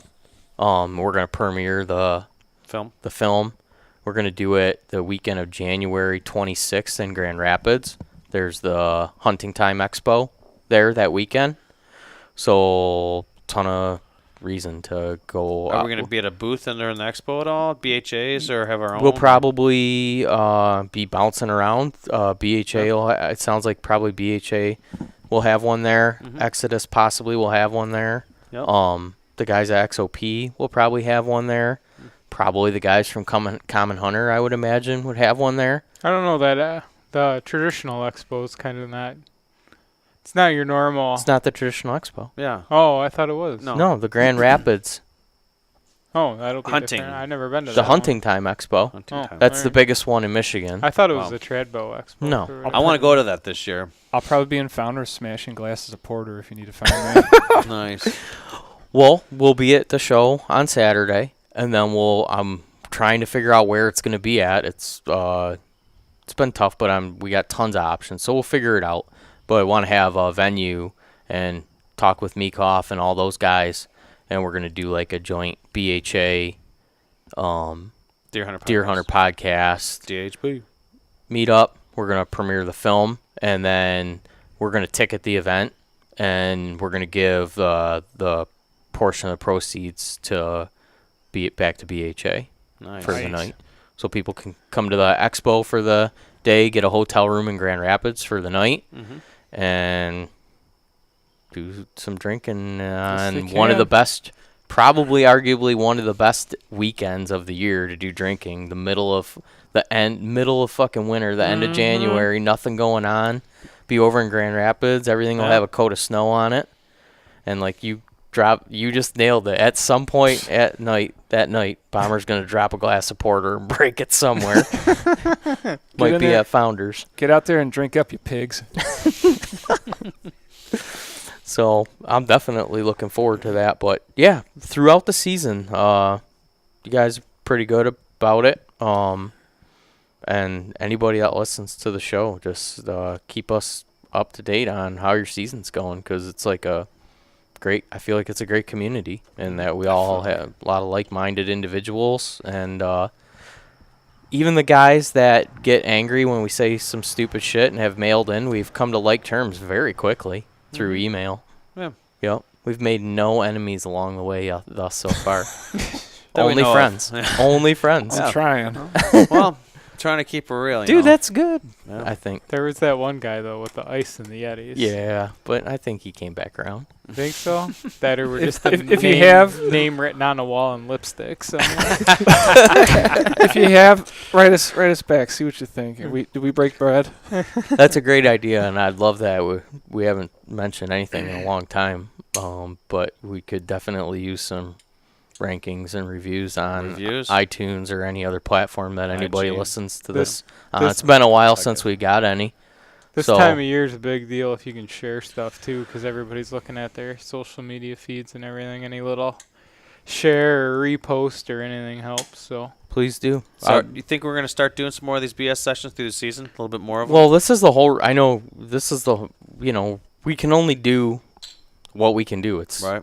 Look at he's Trying to sitting coordinate. here half asleep again. He's angry. He wants to go home. He's keeping it up to himself. But it's just shit. You just had a baby. You were No, but- gone for a week to Maine. You've been working what? How much? What have you been? 60 hours for the past 9 months. It's been fun. Driving 3 hours every day Yeah. on top of all that. Yeah, it's great. That's insane.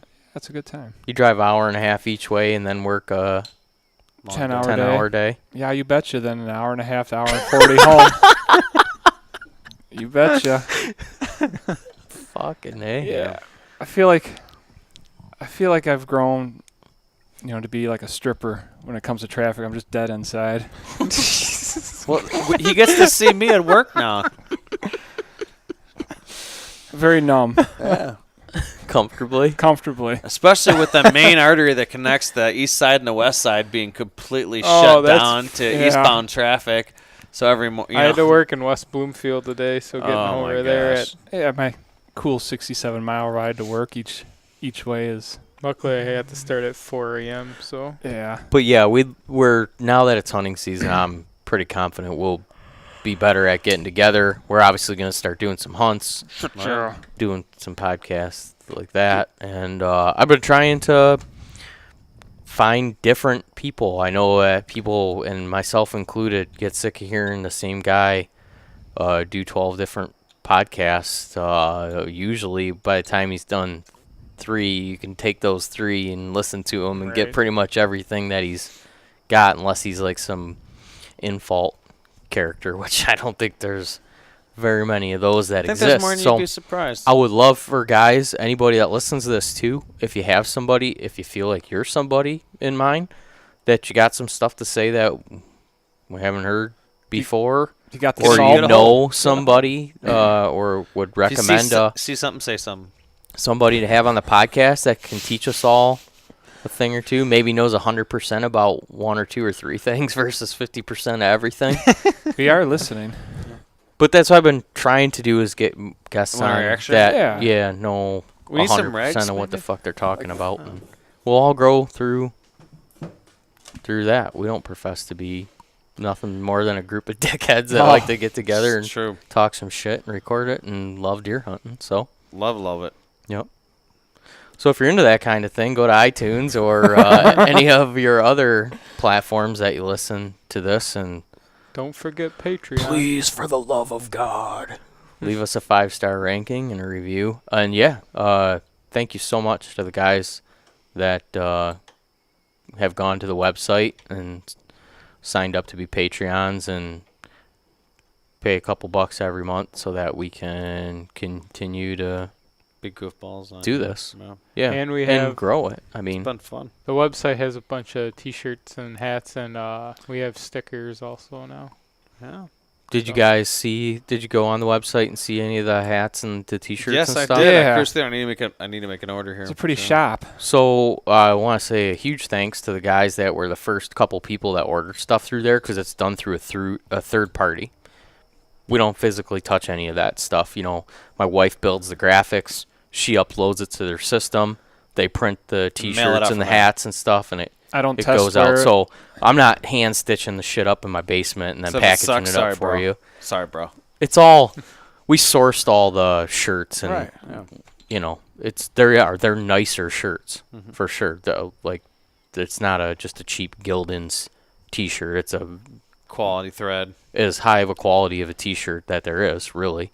And so you take their order and they package it up and they mail it to you. And the initial setup process is ridiculously slow for the first couple people that order the things. But those people have already fought those hard-fought waters for all you other listeners. So anybody, and It'll I'm be going to smooth now. get on there and order some stuff as well. Probably get a sweatshirt, a t-shirt, and then we made like a blaze orange hat. And we'll blaze continue to continue to put a couple things up, and I'd like to make some. I want to make like a